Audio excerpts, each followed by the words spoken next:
Here we are. We are live. Woohoo! Are we?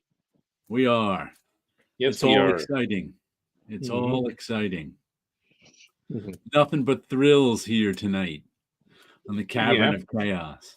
hmm I finally started reading a book about Kirby that I had at home in the Hand of Fire. Guy, the guy's trying to go through Kirby's evolution as a storyteller in from the 50s through the 70s. What's the name of the book? At the Hand of Fire. Okay. I still have on my book, what is it? My shelf. Is that I still have I haven't finished the other this I forget who he is. He's one of the guys from the Marvel Method or somewhere. It somehow got linked there. hmm Um Kirby in his own words, I think it was. And it tries to go through Kirby's version of events through his own words at the time, which someone just did on. I started a little bit on of with Ditko too. There's a website. Good evening, Tit Goblin. There's a website called where is it? Oh, it's Comic Book Historian's website, and it's what's the name of this one? It's the Ditko version, exploring Ditko's recollections of Marvel in the 1960s by Roscoe M. And he's going through, you know, going back and looked up all of the interviews Kirby Ditko gave at the time and such, and he's going through Ditko's timeline of events. So I only read a little of it so far, but it was kind of interesting. But that just came out, I think, this week on the Comics Historians website. Who I don't know, they must be the same people who do the Comics Historians YouTube, but I'm not sure. They are. Yeah, It's Alex Grant. okay. You're familiar with Roscoe M? With who? I think that's who Roscoe M was who signed it. The article. Don't think so. Okay. Okay. But that should be interesting. Hmm. How was everyone's New Year? Quiet. I didn't do anything for New Year's except order a new camera. That's what I did for New Year. It'll be arriving tomorrow. It's a small camera with a built-in gimbal, 3-axis gyroscopic. It's expensive too, like $600. I'm used for taking my walks in New York or wherever. That's what I did over New Year's. I was like, ooh.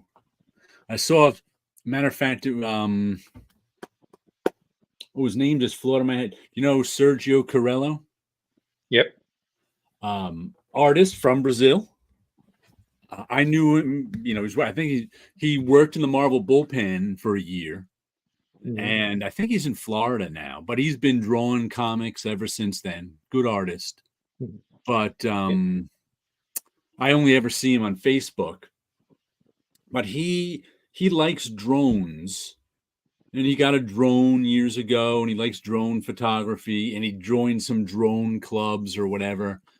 And the company that makes this camera, which I bought, gave him a free one, and he was showing it off. He's like, "Oh, they gave me this." And I didn't know it existed. I was like, "Oh, that's so cool! I'm looking for something just like that." Which makes the $140 gimbal I bought this summer useless, but it was useless anyway because I never used it much. For those who don't know, a gimbal is like a Steadicam. It's something you put a camera on, and instead of getting all the, if you try to hold your camera as you walk, it gets all herky-jerky. And that's how I've always shot, because this summer I bought a gimbal, which can either fit my phone or a small camera. But in order to use it, you have to there's 3 arms on it, and I have to level all 3 arms before I use it, which is kind of hard to do in Penn Station. And I just never all this fall I kept going, I'm gonna bring it with me when I go into the city. and I'm going to use it to shoot some footage because I often shoot footage just as I'm walking. Posted some videos on YouTube of it. I just never did. And I was like, I shouldn't spend this much money on, like I said, it was $600, the camera. It's like, I already got this other one I can use. And then I'm like, you know what? That's the sunk cost fallacy, because it's already been established that I'm not going to use this one. I spent $140 for nothing. Okay. Sunk cost. I don't have to. Don't worry about that $140. Get the thing that you'll use. Good evening, Wilson. Good evening, my friends. Hey, How are you doing this evening? Okay, now that I finally got the computer to get online. All right. It's been a week about using my computer. So yeah, I lost all day Wednesday because I basically, the only thing I could figure out to do to it was to wipe it clean and then reinstall everything. Oh, wow. And that seems to be working. That's drastic. Yeah, it was basically the last thing we thought of, and by we, my brother. Right. He's more tech savvy with Macs and stuff like that. Are you using Time Capsule so it's easy to recover from it? I'm using Time Machine. Okay, Time Machine. There we go. Yes. Time Capsule was the actual machine they once had. Right. And luckily, I had backed it up a few days before. Right. That's so it's good. Up to date. Because before that, I think the last time it was saved was like 2014 or something like that. Doesn't automatically back it up for you? It did for a while. The problem is I ran out of space quickly, and it got to the point where at some point in the process, years ago, when it switched to operating systems, the Time Machine stuff was too old for the operating system. So I kind of lost that stuff anyway. And only the backups. I still have the actual files in other hard drives. Just, again, save it 3 times at least. Mm-hmm. Marvel, we learned to save everything 5 times. So I have 1, 2, 3, 4 various hard drives that I used to back stuff in. And one of them is the Time Machine, but I've realized that that it only went back since January 2nd, which is fine because it's what I needed it to be. I only lost 1 updated lettering file. So there are 2 pages that I have to re-letter. That's not a bad thing considering I was having problems with the computer. So luckily it's working now. Here's something I found out about Time Machine this summer, I think it was. For those of you who don't know, Time Machine is Apple's backup software. You hook up a hard drive to your computer and it automatically backs up to it. And every now and then it'll say, not enough space. Do you want us to delete the old backups? And you say, yes. Mm-hmm. And then it deletes the furthest back backups and keeps it. Mine this summer said to me, not enough room to back up. Buy a new hard drive. Wow. It literally said that. Buy a new hard drive. And I was like, what? That's ballsy. What? So I ended up I had to reformat that hard drive and start over, but I had no backup until it backed up that first time. But it's funny, I just happened to be talking to Walter Simonson when that happened, and because he called me about a computer problem, and I was telling him about that, and then he called another friend of his who's usually takes care of his computer problems. So he called me back the next day, and he was like, "Yeah, turns out that's what happens once you get too many backups done."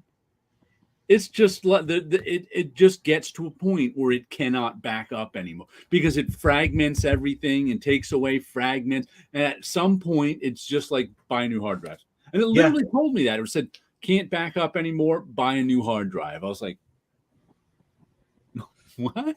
I've never had a computer tell me that before. Mm-hmm. and also, since my computer is just about hitting 10 years old. Oh, yeah. And we deal with a lot of files. Right. You know, each comic book is at least 22 pages, if not more. and we're literally pulling in pages, dumping pages back and forth, backing up stuff. It's more of a weight on the computers. I think as graphic designers, we go through the computer hard drives a lot more than other people would. So it's at the point where it's like, okay, this is basically telling me it's going to be time to invest into a new Mac Mini. Happy New Year, Mind the Comics. I have to tell you, I've been waiting for you to pop up here tonight, Gus, because I was inking a Gatsby piece this morning. One of my illustrations I was doing for Gatsby. He's there in a suit, and I'm looking down at it, and he's got it. You can't see his suit coat, but he's got a vest on. And all of a sudden, I went, "Are my buttons on the right side?" And I went, "I don't know. I better go check." So I went into my closet and pulled out a vest and put it on, and sure enough, the buttons were on the wrong side. So I had to redraw it to make sure the buttons were on the right side. and I realized one of the reasons it's tough to remember which side the buttons go on is because the buttons on a men's shirt I didn't have a button down shirt on at the time, are on the right side, but that means when you button it like this, the line is on the right side. So the line you have to draw is on the right side with the buttons on the left. So if you remember the buttons are on the right side, you might not remember that, sure, the buttons are on the right side, but that means they're on the left. And the line of the shirt goes down the right side because, of course, the left side comes over the right side. So it's like, that's the part you have to remember that I never quite remember. That's pretty funny. That reminds me of a story that Scott Hanna, Marvel comic book inker, he was telling me how there were times where he'll be inking clothing and have to fix little things like that. And the only reason why he knows is that his mom, I think it was his mom, was like a fashion illustrator. So he knows how clothes have to drape and stuff like that, and where buttons and stuff like that go. There was a little story he just happened to tell me at a con about keeping these little things in mind while you're inking, you might have to correct here and there. Yeah. And I use the sunk cost mindset on art supplies. In the end, though, I always seem to use up supplies somehow. Sunk cost mindsets help business stress go away. It's done, spent, move on. That's why I got that new camera. The old gimbal, forget it. I didn't use it. But I actually cleaned out my studio at the end of this semester and gave a whole bunch of art supplies away to my students. Because I realized that I had stuff around here for 10. I had markers that I bought in 2011. Why do I have them? I've got they're not in my start. I've got like 180 markers in my starting lineup of markers. I had a set of 60 markers or 48 markers that I haven't used in a decade. I'm like, you know what? I gave away I had this nice set of Rembrandt pastels that I used once or twice 10 years ago, and they've just been sitting around since. I actually had you know what lead holders are? Yes. They're the pencil. They're a type of pencil where there's like a big it's about a 1/16 of an inch piece of lead in it, and you have to use a lead pointer that goes around and around to sharpen it. Yes. In the early 90s, I bought a whole bunch of lead for my lead holder, and it was mostly harder lead, the H's. Sometime in the mid-90s, I never picked up an H again. I use only soft pencils now. So I have had those pencil leads sitting around since like 1995. I'm like, you know what? I may as well give these to somebody who will use them. So I brought I had like, there was probably about 15 things that I brought in. I was like, here, there's some for you. Here's some. There was even these Le Pen markers. I don't know if you've ever used these. I haven't seen them in a while. I happened to see them pop up. They're Japanese. I don't know why they're called Le Pen. I just happened to see them, like a set of them on Amazon this summer. I was like, oh, I haven't used them in all. You know, you get the set of black markers, and there's like all different sizes in it. Well, I generally like the bigger ones. This one's like a 0.8, I think it is, which is one of the bigger tips of these small, tiny markers. I don't even know. It's probably so small you really can't even see it, but they have really tiny tips. This one, like 0.8, is fairly large. So I bought the set. Of course, I liked the 0.8. So I then went and bought a box of the 0.8s. Meanwhile, I got the set sitting there that I'm never going to use because I like the 0.8s. So I gave like that set to someone. I had a bunch of French curves where it is difficult to get good French curves these days. The molds are just crap. When you go to draw with the curve isn't good. It's like wavy. So I must have bought 3 or 4 different brands of sets of French curves looking for the exact ones I liked. Meanwhile, I had half a dozen French curves sitting in a cabinet for 20 years. I brought all those in. So like everything I wasn't using, like if I haven't used it in a decade, I brought it in for them.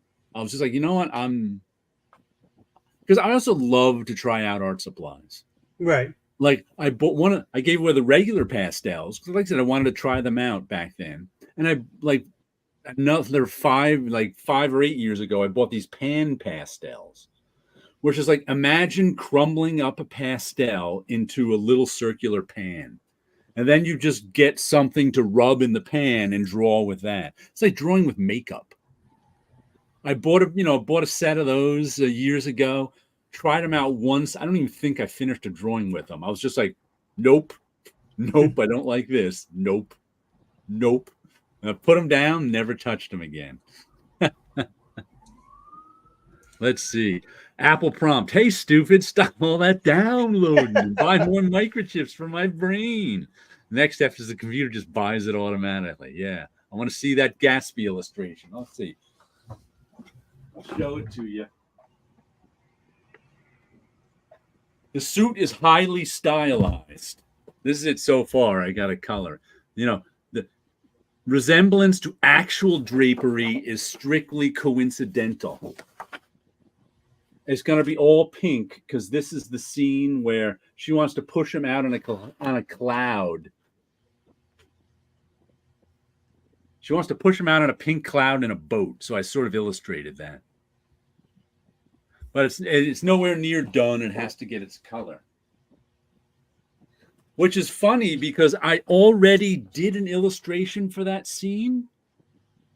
But I think I might use that other illustration as the cover. I liked it. I mocked up. I had already done a cover, which I was iffy about. And then I mocked up and then I had done this other pink cloud illustration. And I mocked that up as a cover just to pass the time in class one day. And I was like, ooh, I think I like that better than my actual cover. So then I was like, oh, I want to do another drawing for the pink cloud. So I ended up with that one. Is that Le Pen archival? It is. It's a pigment pen, pigmented ink. Yeah. If it says on it pigmented ink, that means it's archival. Usually it'll say archival somewhere too, but this one doesn't. But I think technical drawing pen, stylo dessin technique, pluma para dibujo técnico. Paulo will have to tell. I think that's French, right in the middle. The last one's Spanish. Spanish, yeah, I thought so, but I wasn't sure. Yeah, pluma para dibujo técnico. And above it is French. Yeah, above it is French. But they're made in. There's a Japanese company, Le Pen. Yeah, no. I assume they just liked the French Le Pen. Although I don't even think French don't call anything Le Pen, do they? No, I don't think so. No, it says there it's stylo. Stylo dessin technique. So they just mixed the English with the French. And No, called it- no. The French phrase is correct. Stylo de son technique. Pen for Yeah. technical drawings. So where Stylo- Le Pen comes from, we know. the- I think in Spanish is pens for drawing. UCHIDA of America Corps. I guess Uchida is Japanese, made in Japan. Mhm. Yeah. Hensho on Japan. I think I got one of those pens as a sample with something a while back, but I think mine was blue. The illustration kind of reminds me of a tarot deck composition. Yeah, there's a little bit. It's a different sort of composition for me. I'm usually not that literal. With my that one came out extremely literal, which is not usual for me. It's cool. The drape looks like an Art Deco design. Yeah, it definitely came out Art Deco-ish. I was definitely looking for some sort of graphic designy quality for the drapery, just because I get bored with, what it is. Given the way you draw faces and bodies, have you ever thought about drawing your own tarot deck? I did. I actually have. Where is it? I actually drew not only my own tarot deck, my own fortune-telling system. I keep wanting to get it professionally printed, but I haven't. This is my collection of tarot decks that I got recently this year. I keep them all in little pouches. Where's mine? Whoops. One of them fell off. Ah, there's mine. And where's my little book? There we go.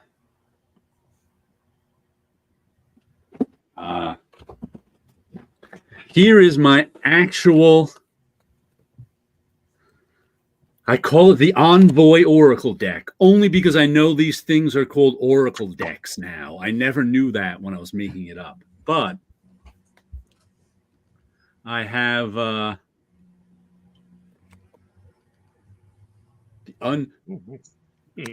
cat. I came up with all my own, the Divine Couple, Astrolabe, Gateway, and there's also under here it's where it says the hidden. There's the hidden and the revealed, and the hidden are all non-literal drawings to the card, and the revealed. Where's the revealed? The revealed. There's the half pipe. The revealed are all sort of literal illustrations. The guiding star. You can see there's an actual star there. And then this little booklet I made up that's how you lay them out.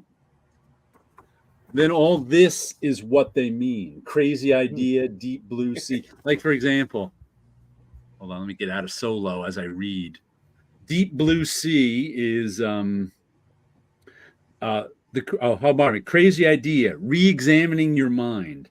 An inspiration from out of the blue. The crazy idea is a way of seeing something not through our own eyes, but through the lens of imagination. It's when a puzzle rearranges itself into a new picture that only you can see. Drop your old conceptions and look at things in a new way. And I've got keywords up here for crazy idea. Innovation, imagination, inspiration, lightning. Lightning? I guess lightning is an idea. What's lightning doing? And then for some reason, I wrote a little story that went along with it too. And each one also comes with a time. Like crazy idea is 2 a.m. 0200.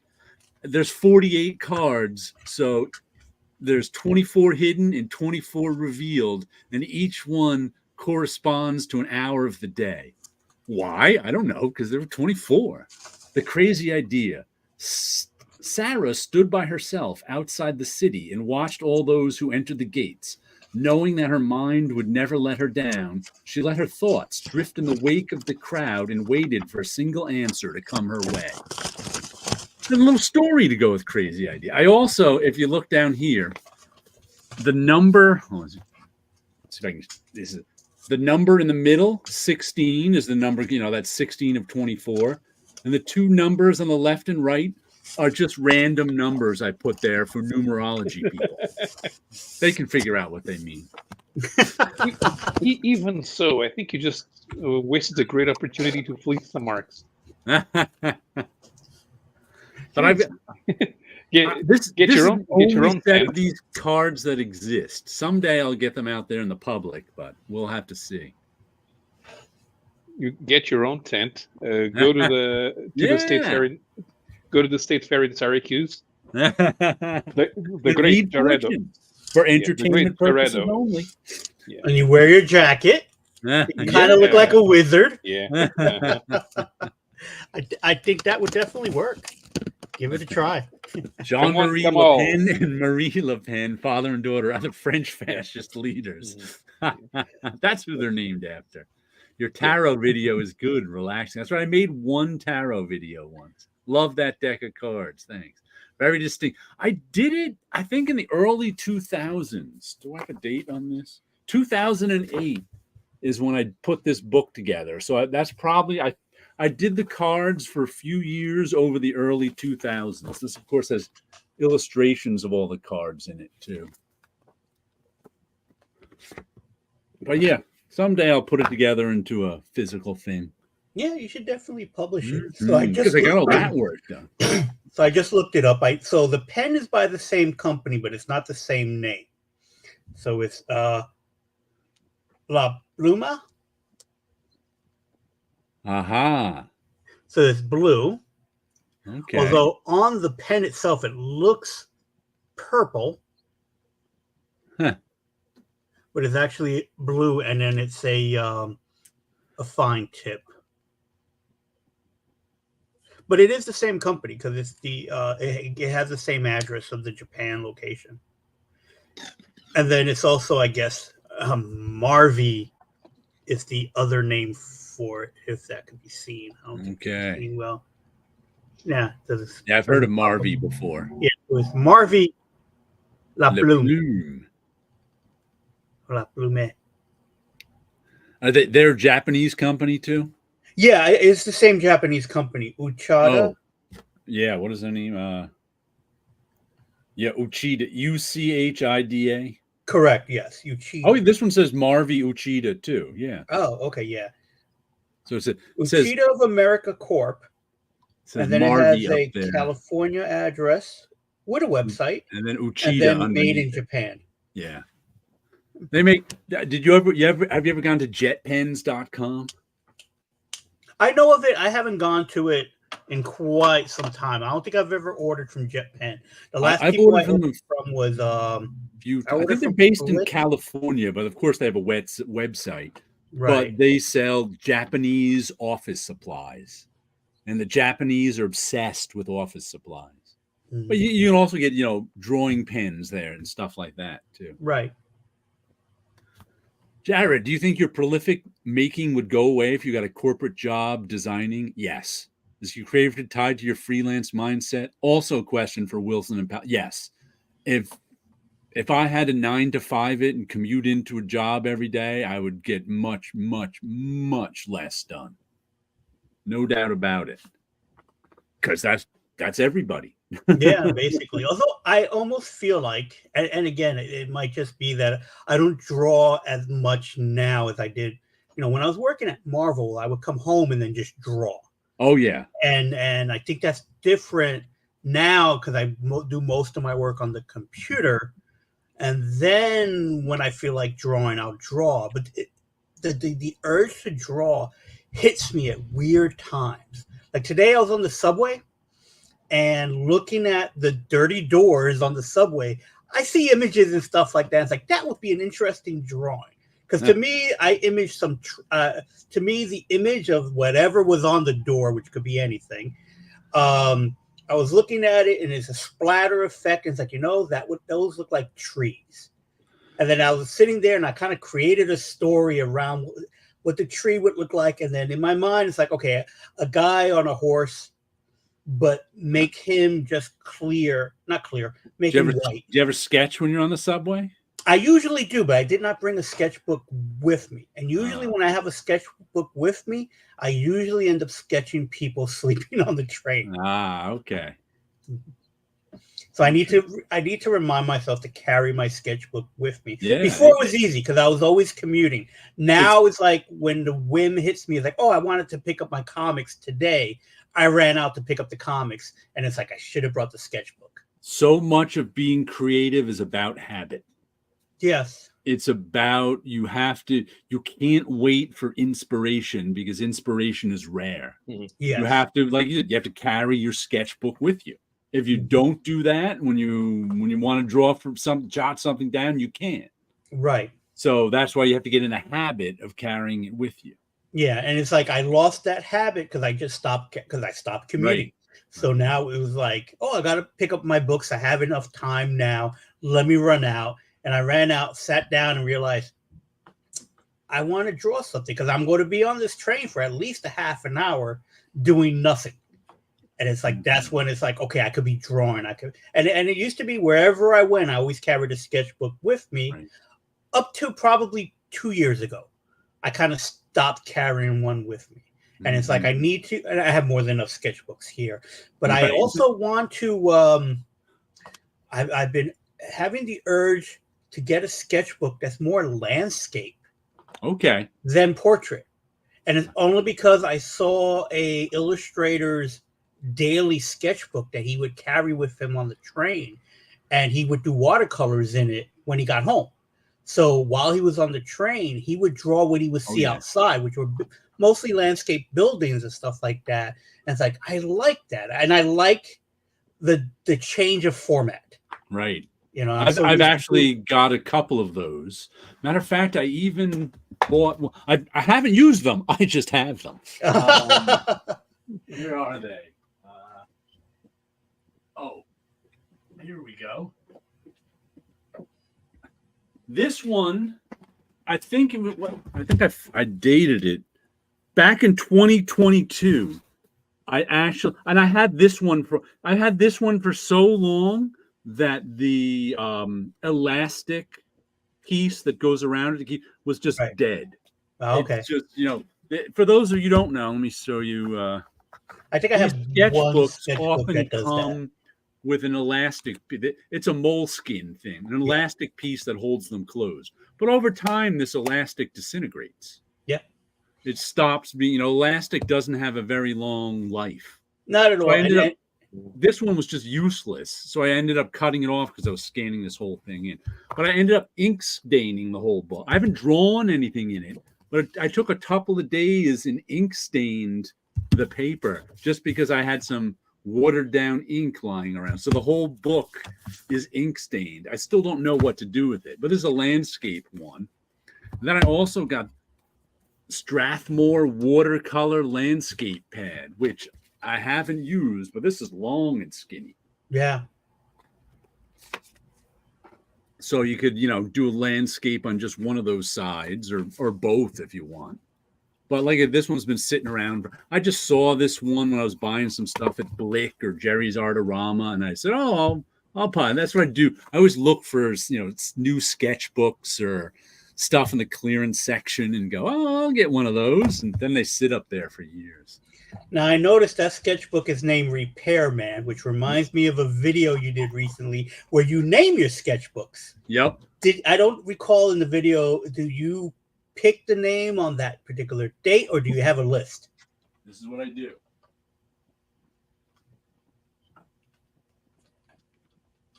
Here is my naming dictionary. Oh, okay. I close my eyes. I spin it around so I don't know front from back. And then I open it up. Let's choose right there and go like that. Let's move to this side. And then open my eyes and see what I picked. I just picked Reed, R-E-E-D, and that's how I name all my sketchbooks. Oh, okay. And easy enough. You get some fun names like Repairman, right? And I actually just named this one. I didn't name it in 2002 when I did all this ink staining So I just actually pulled this out to scan all in the ink staining because I never did. Usually, like I made these texture books recently. Where are they? I don't know where I stuck them now, but I think I showed them. I made books of textures like this fall, and I scanned in all the textures so I could use them. Right, I remember that. So I was like, "Ooh, did I ever scan in that ink stained book?" And turns out I did. So I ended up scanning it in just now, like yesterday. And what's interesting about the ink stains that you did, the watercolor that you did on that, I was on the train and not doing anything. I was just thinking about patterns and stuff like that in watercolors because I've been wanting to get into watercolors more lately. And I was thinking about, like you have it, where you just add watercolors with nothing to follow. And today I was thinking about doing something similar to that and then using it to draw landscapes. Like once it's already colored in, then start to see what I could see in it and create landscapes from it. Have you seen these watercolor pens? No, I don't believe it's so. It's a cheapo brush, watercolor. It's a cheapo brush, but you unscrew this part. Where is it? And you stick water. Does this top come off? I forget which. But you stick watercolor in there. So the watercolor goes in there, and then you just take it, and you have watercolor right there without having to carry watercolors. Oh, so you okay. just put liquid and a little watercolor in there. Why is this not coming off? But you can get whole pen sets like this. Right. If you want a watercolor on the train, that's one way to do it without having to travel with water. Right. With watercolors. Let's see. Tit Goblin says, I completely agree. Inspiration comes when you're already working in the studio. Yeah. Start working and creativity will follow. Waiting for it and you'll never pick up a pencil. Oh, very true. Very true. Inspiration. When I get inspired, once every 2 months, I'm thrilled, but I can't wait around for it. Sometimes I do a more spur of the moment thing because a lot of the stuff I do is it depends on what's at the agenda for the day. But sometimes there's a good opportunity there. Like I was in the Le Mans 24 hours, and I noticed this was before Toyota and Nissan came back to Le Mans, and I noticed that there was a larger than usual amount of Japanese teams in the race, and they were all connected with the Japanese manufacturers. So I went and did a speculative piece on the return of the Japanese manufacturers to Le Mans. See, I don't know if that's inspiration or finding an angle. Because especially when you're writing, you need something to write about. Yeah. So you got to find an need. The majority of the other Portuguese journalists, and we all went on invitation from Peugeot, but the majority of the Portuguese journalists would not have noticed or cared. Right. You found your in. Mm-hmm. I bought a comic book this week just for its cover. Oh. Do you remember a couple weeks ago I got Sabrina the Teenage Witch, the holiday special, and I was having a hard time deciding between the two covers. So this week I only had 4 comics. So I decided to get a 5th, and I was like, you know what? Well, look, I didn't even notice that black cat on her hat. I was like, I want to buy this other cover. Just because I liked it. $4 comic, so not that an Archie comic. Who does this one? Laura Braga, Braga. So I was like, you know what? I'm going to buy a comic just for its cover this week. So I now have the pair of them. 2 Sabrina the Teenage Witch holiday specials, one with each cover. But I was like, all right. I almost bought a comic because of the lack of cover, because it was in a poly bag, and it was in a silver bag, and it had red lettering on it and some graphics on it. It was called Bits and Something. And it's like I almost picked it up. It was a $4.99 book. And the reason why I didn't pick it up is because I wasn't expecting it. I saw it and was like, I'm almost ready to pick that up. But it was an issue 2. And it was like, do I want to see if I can find issue 1 first? And then I ended up seeing something else altogether and buying that because it cost a little more. And it turned out to be a facsimile edition of Giant Size. What is it? A Giant Size Superstar. Featuring that's the one I mentioned last week. Yeah. So I ended up picking this one instead. And because it was a $7 price tag, right, I ended up putting the other one down because I never read this issue. So for me, it's like, all right. I've never seen. I remember I mentioned that I passed on that one last week because I already had 10 comics, and that was a $7 comic, and I'd never heard of it either. I never heard of it. Never read Rich Buckler story. I mean, Rich Buckler art. Rich Buckler art. Joe Sinna inking it. Jerry Conway pencils it. No, writes it. Oh no, I'm sorry, writes it. Writes it. Artie Semek's letters and P. Goldberg colorist. P. Goldberg. And then Roy Thomas is the editor. And Roy Thomas is all over this book. All over this book. And it's an interesting story where the Hulk goes to New York, visits the Thing at the Fantastic Four building, and there's some funny stuff where you have this is a coffee maker, and Banner's like all that machinery and all it makes is coffee. And it's like, yeah, that's what Reed does all day, that type of stuff. And Bruce through the Banner course, hanging out in his shirtless because he showed up to New York as the Hulk, and there's a machinery that Reed had made that could possibly cure both Ben and the Hulk at the same time.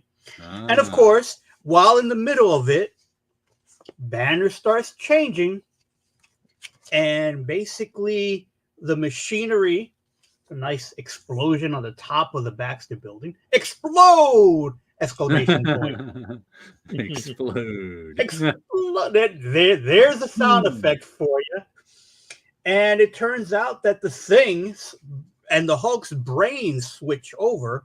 So now you have the Hulk in the Thing's body and the Things in the Hulk's body. And of course, wackiness ensues. And chapter 2 is called Someone's Been Sleeping in My Head. How great is that? So it's a nice Bronze Age story of the Hulk and the Thing fighting through New York. And even though the Hulk is stronger than the Thing, while the Hulk is the Thing, he's really taking up Ben. So it's quite interesting how much raw power the Hulk has even in someone else's body.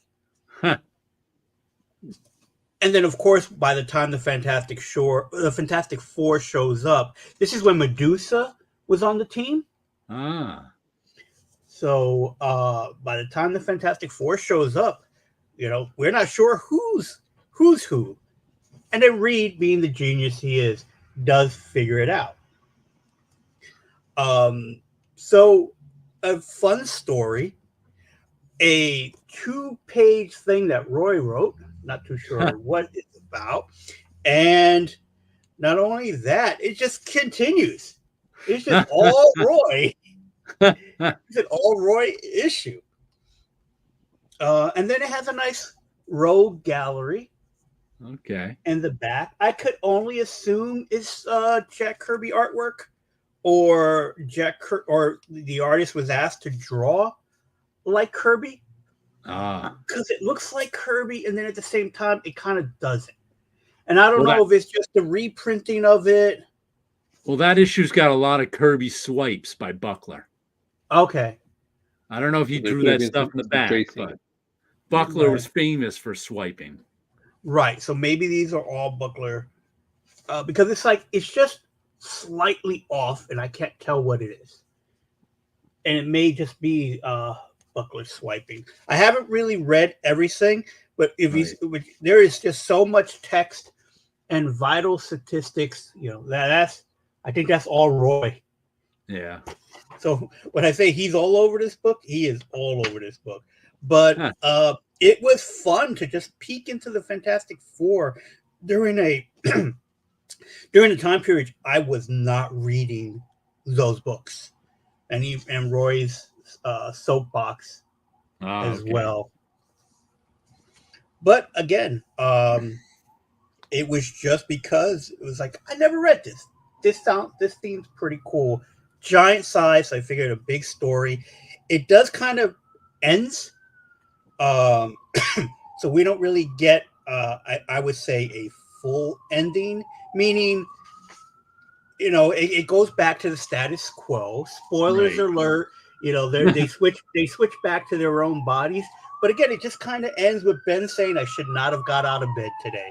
Very bed grid I find type it of story. weird that I've never heard of that book. Mm-hmm.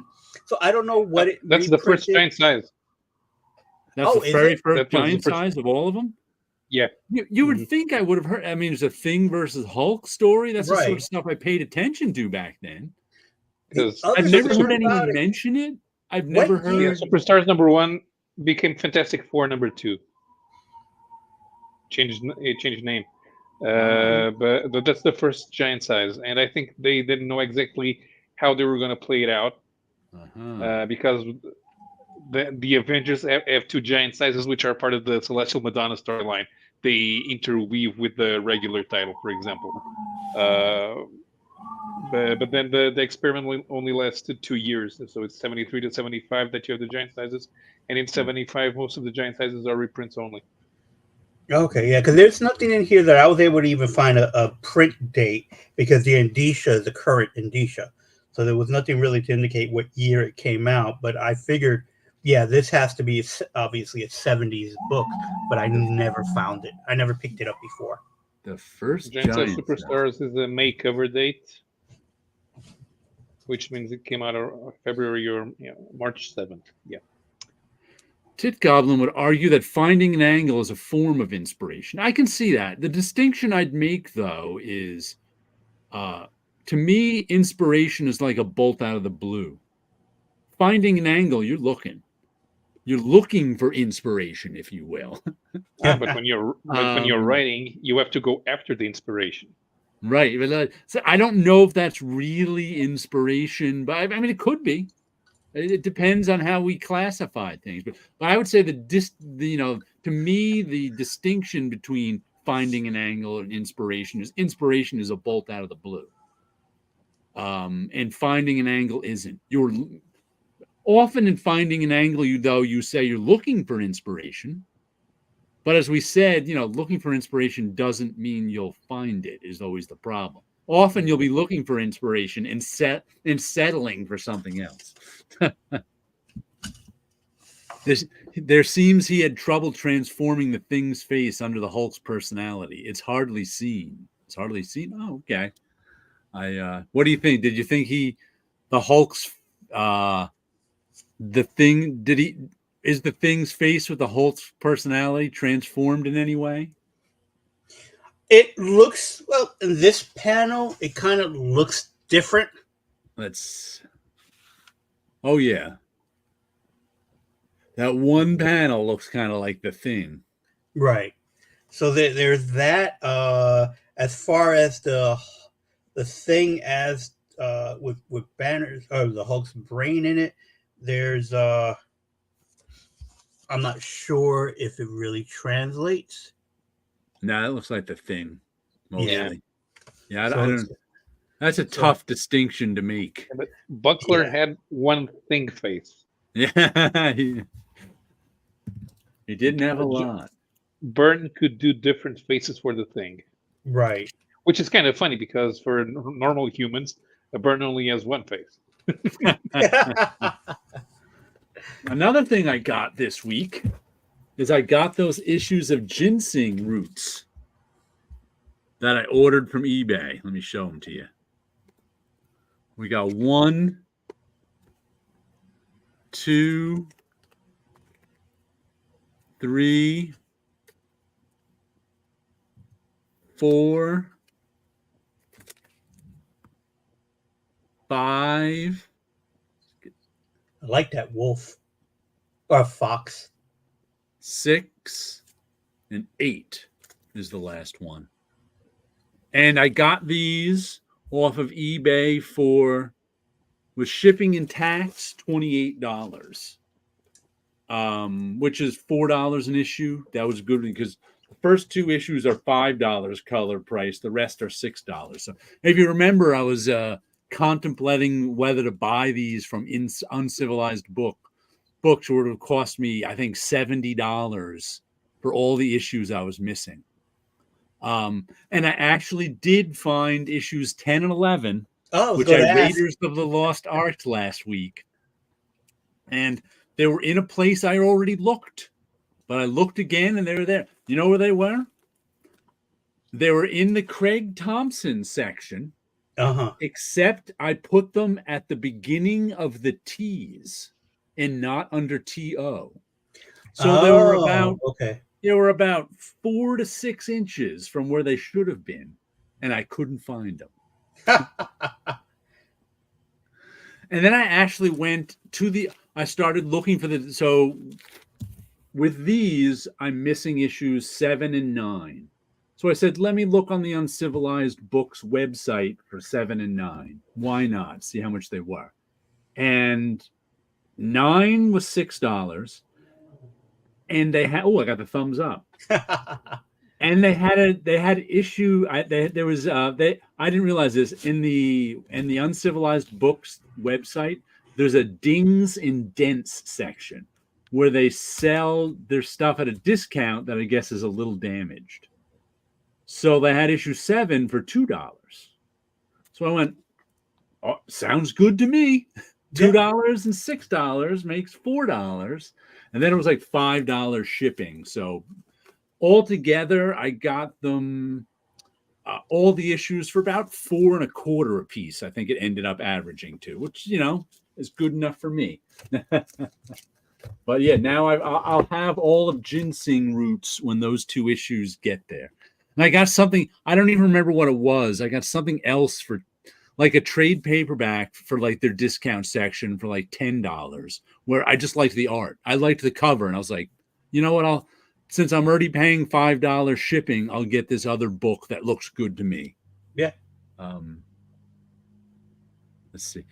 I picked up Ginseng Roots 7 for $5 a while back. Such a great book. Yeah, it is. Even in 62 Lefty Blues. Welcome. It is. That's why I ended up deciding to go and get the back issues instead of waiting for the trade, which isn't going to be out for a couple of years. Good evening, Chris. Good evening. How are you doing tonight? Gentlemen. Hello. I'm okay. How are you? What did I miss? Oh, you missed Ginseng Roots? I found the 2 books that I Raiders of the Lost Ark. They were under the Craig Thompson section, except I put the Craig Thompson section at the beginning of the T's instead of under TH. Pardon me, not TO. TH. So they were like 4 to 6 inches from where they should have been, and I couldn't find them. So I was like, let me look around the area, which I did once already and couldn't find them, but I did them a second time and couldn't find them. Classic. But I think Chris is here just in time to bring up today's Rob Liefeld controversy. Uh-oh. I actually wrote some notes for this week's show for some stuff. Well, I don't know how controversial it really was, but people were all commenting on it.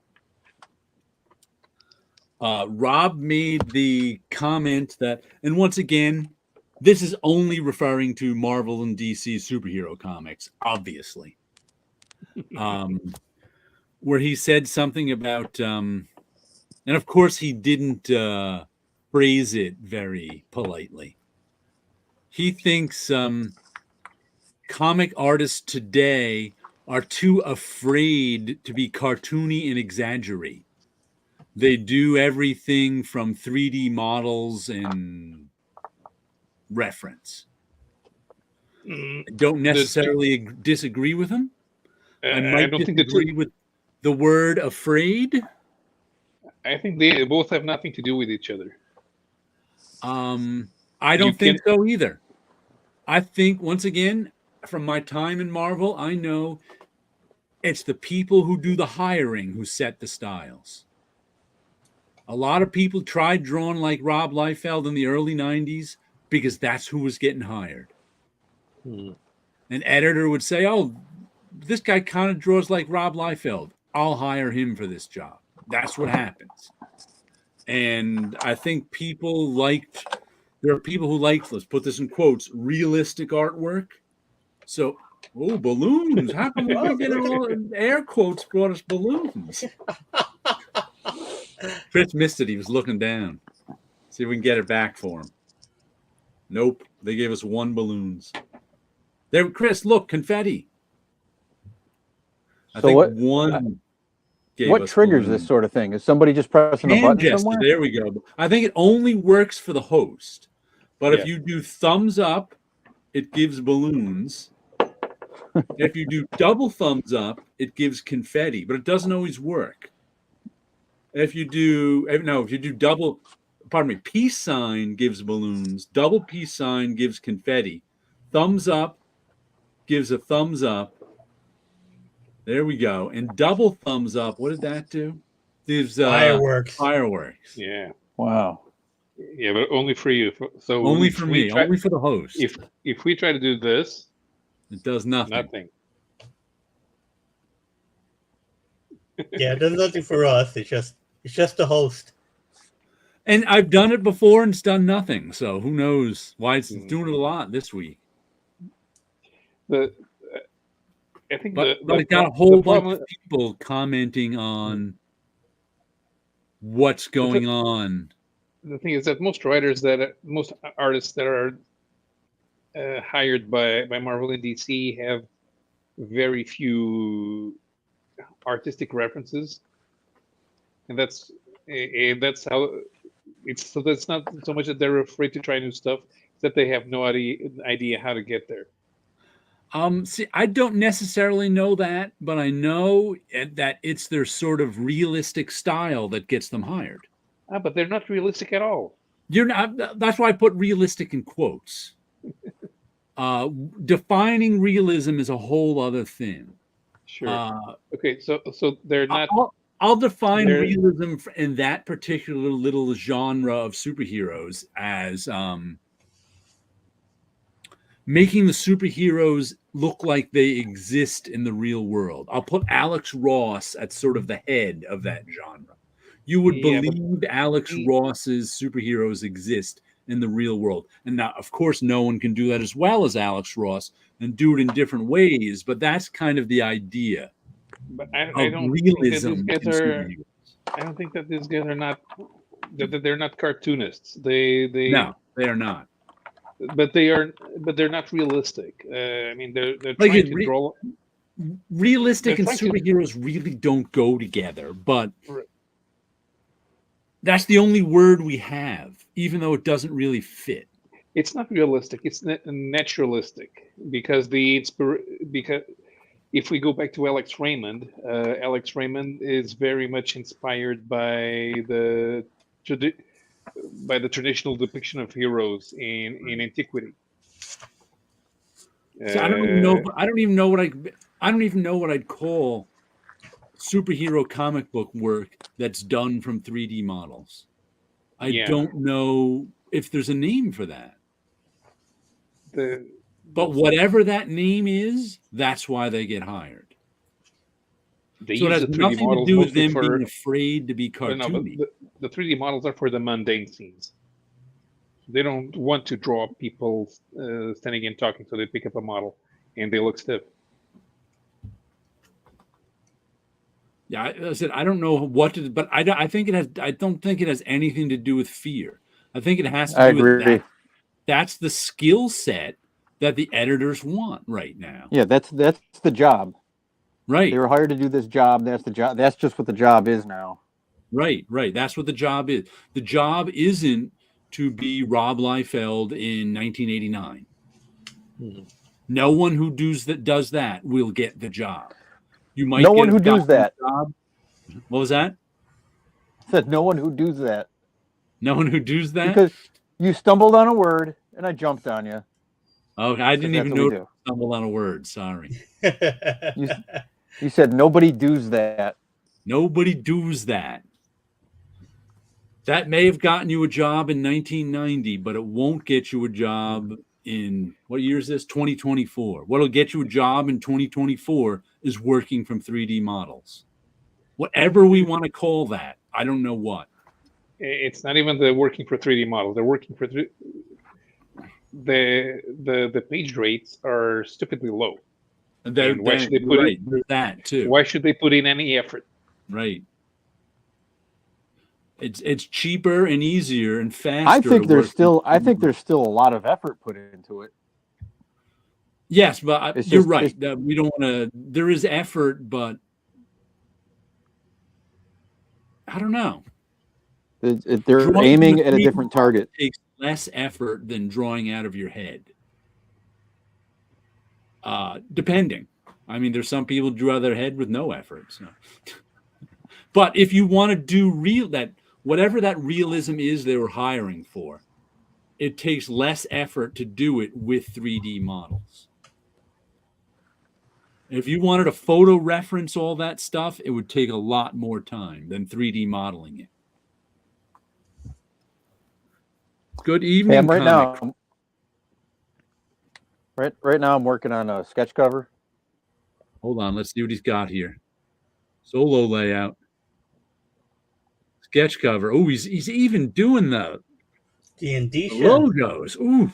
Yeah. I mean, the corner box art too. Very nice. And so the logo hand lettering it. Yeah. So the logo is 100% traced.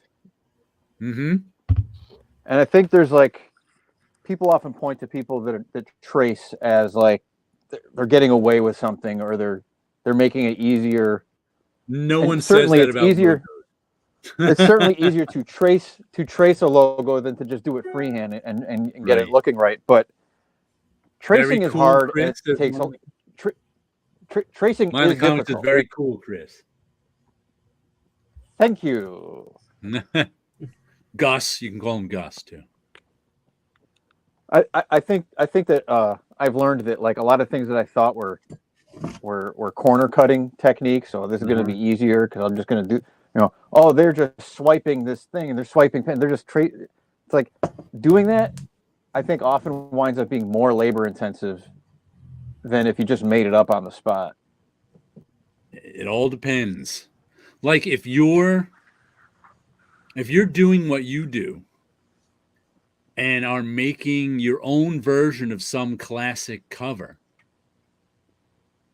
you've got to capture whatever somebody likes about that cover in your style.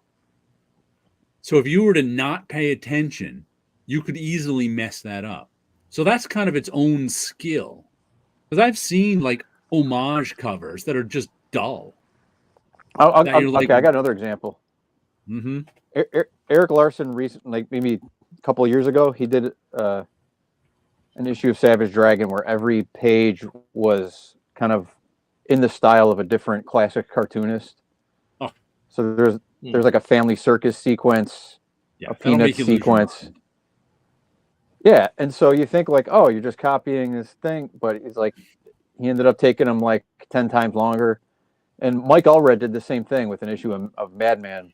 And he also thought like, yeah, there's a difference between that and having a swipe file. That's organizing a swipe file and saying, "Ooh, the thing's fighting the Hulk. I need a good punch." You go to your swipe file, you grab your Kirby punch, and the whole idea of a swipe file is to organize your swipe. You organize your reference material so it's easy to use.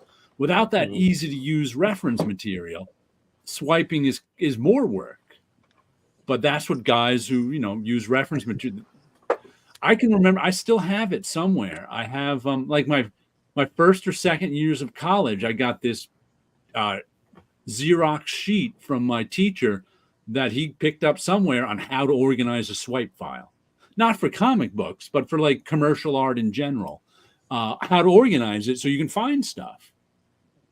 And that's how I used to organize things. Not that I used a lot of swipes, but if I did, I could find stuff. not being able to find stuff, a swipe file, which is why Google image search was such a boon for everybody. Now you don't have to organize stuff to find stuff. You just write in what you want. Just Google horse racing, and now you don't have an excuse not to draw a horse. Which is an excuse I've seen a lot of. Star Wars special edition tonight with all these awesome CGI background effects. Yeah. No one wants Liefeld in 24. He's still got his. I mean, no one at Marvel or DC does that much, but he's still got his fans. I don't put Liefeld. The He-Man slime pit. Millions of carpets ruined by that baby. Is that what's in the cover, Chris? The He-Man slime pit. Yeah, that's the toy of the month. With the advertising. Well, here's the original. Basically, my big. Aside from turning them into mini Masters of the Universe, I really changed the pose of Hordak. Let's see. Hold on. See? There we go. See, here he is. He's in victory, laughing at him, and I turned him into just like he's. You got a little pointy going. Yeah, that works so well. Yeah, it's more you. Yeah, it's more to the minis. I just thought it was sillier. I think the slime pit scene would work better if it was a double page spread, because Hordak on that cover of Hordak is turned sideways so that you can fit all of him in the image.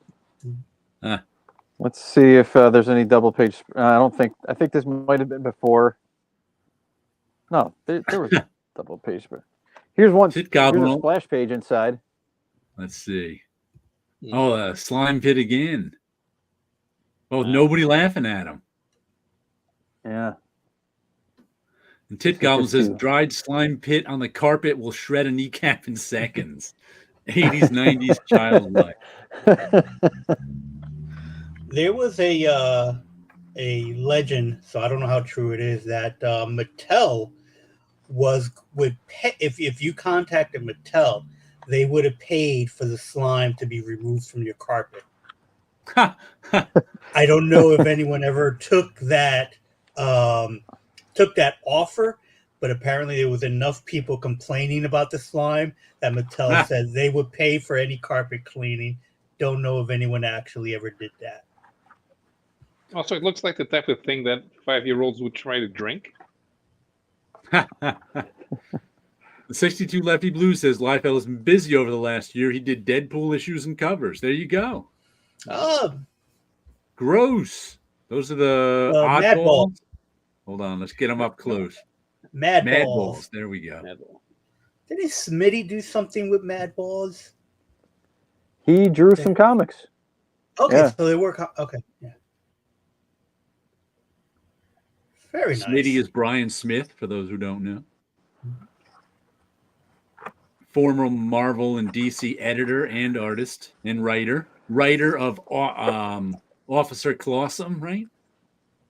Officer Colossum and the hit series for younger readers, PB&J. PB&J. Does he draw PB&J too? He draws it as well, yeah. Okay. And it's making waves, baby. Comic crack. What was that? PB&J is making some waves. Ah, making some waves. Yes. Mind the Comics says, great work, Chris. Thank you. You're welcome. I think it's interesting that they asked you to draw a scene with Hordak, because Hordak's kind of forgotten, I guess. Hordak was introduced as an expansion of He-Man's Rogues Gallery for the toy, but then for the cartoon they put him in with She-Ra. So he is not usually seen as a regular foe of He-Man. But the newer cartoon that's going on now, Hordak is going to be the big bad coming up. Yeah, because in the toy, Hordak was Skeletor's mentor. Mm-hmm. Tit Goblin says he bets he has some of those Mad Ball comics. Another thing I wrote a note for, this isn't really a topic, it's just something that's happening, is I don't think it's launched yet, but there's a Kickstarter for new Gold Key comics. It just came across my Facebook feed, a Kickstarter, new gold, using the old Gold Key logo. And I clicked on it, and this amused me to no end. Do you know who's drawing the Gold Key comics? No. Michael Golden? Nope. Oh. Jay Stevens, the guy who last week I showed you was doing that Dwellings is the name of the book from Oni, the horror book that looks like a Gold Key comic. Looks like a Harvey comic. Yeah, Harvey Gold Key. He's going to be drawing the Gold Key. He's already drawn like that. Except I guess this one's not going to be an adult horror comic. It's going to be an actual kids Gold Key comic. I just found that amusing. But like I said, it was just one of those, if you click on this link, we'll notify you when the Kickstarter launches. And I didn't bother with that. But it was funny to see he was the one doing it. The new Mad Balls Garbage Pail Kids comic has great coloring. Okay, didn't know there was a new one. Another comic I got this week. Where is it? Bump, bump, bump. The Ministry of Compliance. Number 2. And this is the one where I liked the first issue had the woman in the really boring gray suit. And there's more of that. There's something I got to say about that in this issue too, where this is the one where its first issue started out with a bunch of sort of like the Illuminati behind the scenes. They really run the world, blah, blah, blah. But then there was a twist near the middle, actually, not even the end, where there were really aliens who were taking over the Earth. And they take over the Earth by infiltrating the Earth governments and causing chaos. Then by the end, we found out some Earthlings knew about them and were rebelling, kind of thing. They were attacking them from within. So they cut them off from their home planet. And more of that is going on in here. And there's the Ministry of Compliance is just one of the ministries. There's the Ministry of Defense, the Ministry of this, the Ministry of there are the aliens running things. But the part that killed me, like most of it's this corporate gray and brown bland stuff. And she kind of recruits this woman who is half alien and half human, which usually they don't want anything to do with. So they have, I guess you'd call it a makeover scene where they're like, ooh, you're with the Ministry of Compliance now. We got to get you dressed right. And this is the outfit we're supposed to be impressed by. That the woman is like, does the outfit need to be this tight? And the other woman's like, I need you to be my surreptitious eyes and ears among the other ministries made up mostly of straight men. Men get stupid around attractive women, and there are going to be idiots around you. I understand that. But here's the outfit. I'm like, really? That's the outfit anybody's going to be impressed by? And exactly how is it? I mean, it's not a pantsuit is about the only thing you can say about that outfit. And then later on, they mention the tightness of the outfit too. I'm like, what? She's wearing a suit coat. There's nothing tight about a suit coat and a shapeless top. Maybe the skirt is a little tight, maybe, but the suit coat's covering her butt, so you can't even see that the skirt is too tight. I just found that amusing. I'm like, really? That's supposed to be the sexy outfit? Because it's not. You just can't think straight right now because you've been looking at it. Now here we go. Here's the same woman. And I wish I got this boring cover. Here's that same woman in a Ryan Sook cover. Now that's a more sexy outfit, even though it's not tight. Oh, that's more the pose than the outfit. Exactly. Yeah. But that, and you can see your legs too, rather than this. Maybe you can see your legs. But like I said, there's nothing sexy about that drawing. It was just funny. Reading it going, ooh, does it have to be this tight? I'm like, well, the artist didn't think so because he didn't draw it tight. But other than that, it's a good comic. I enjoyed it. Other than that, taking me out of the moment. Greetings, sleepy reader. Hello. I thought I'd get smart around attractive women. That's what all men think. Now let me show her how impressive I am. We all think that, but you know, doesn't always come out that way. I have never once for 1 second thought that. Well, you're special, Chris. We know that. I know how dumb I am. You don't have to prove it to me. How's that for a flex? And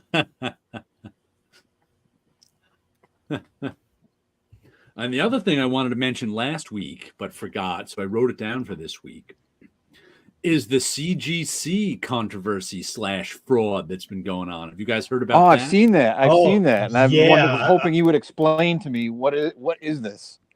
I brought some props to explain it to you. I think there was about 300 comics on the list. Yeah, the list was released, I think, yesterday or today. Yeah, there may have been more. This is the list that everybody's getting, like, really, that's getting all this, like, big news. It's making all the news. Everyone's talking about the list. This is what happened. They finally released the list. Right. This is what they're talking about. Don't know if they have a comic that's real or not. Wilson, I'm glad you understand what I'm getting at. I know exactly what you're talking about. Do you know what a Mark Jewelers variant is, Chris? No. Okay. This is a Mark Jewelers variant. I only have one of them, and I got it by accident. In what year was this? 1978. So sometime around there. Then Marvel had a deal that they distributed comics on military bases. And I don't know who else made this deal, but the comics of that period that went to military bases had this Mark Jewelers ad in the middle. And it's an insert. So here's my comic from the time. No Mark Jewelers ad. This is the regular newsstand one. Here's the one that went to military bases. Mark Jewelers ad. And what's annoying about it too is this is a cover stock. So it's really annoying to try and read your comic with this insert in the middle, because it's I just happened to buy it because this is one of my favorite comics from my childhood. And I was like, I want a better condition one just to have kicking around. So I got this one, spent $4 on it at my local comic shop years ago. And I opened it up and it was a Mark Jewelers variant.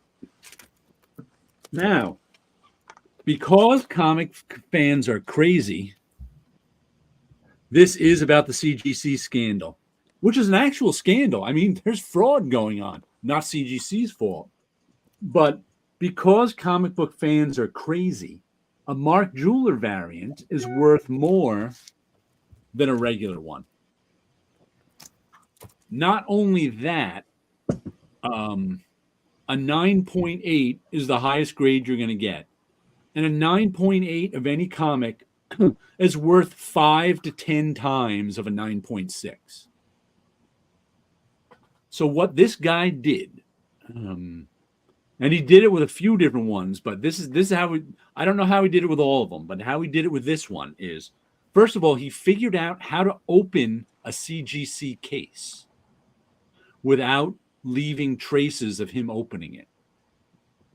But also in the CGC case is an inner well, which he couldn't open, but that was okay. What he would do was he would send in a regular old Marvel team up number 68. He would get a 9.8 on this regular Marvel team up. It's a really good one. Okay, so now he's got a 9.8 Marvel team up.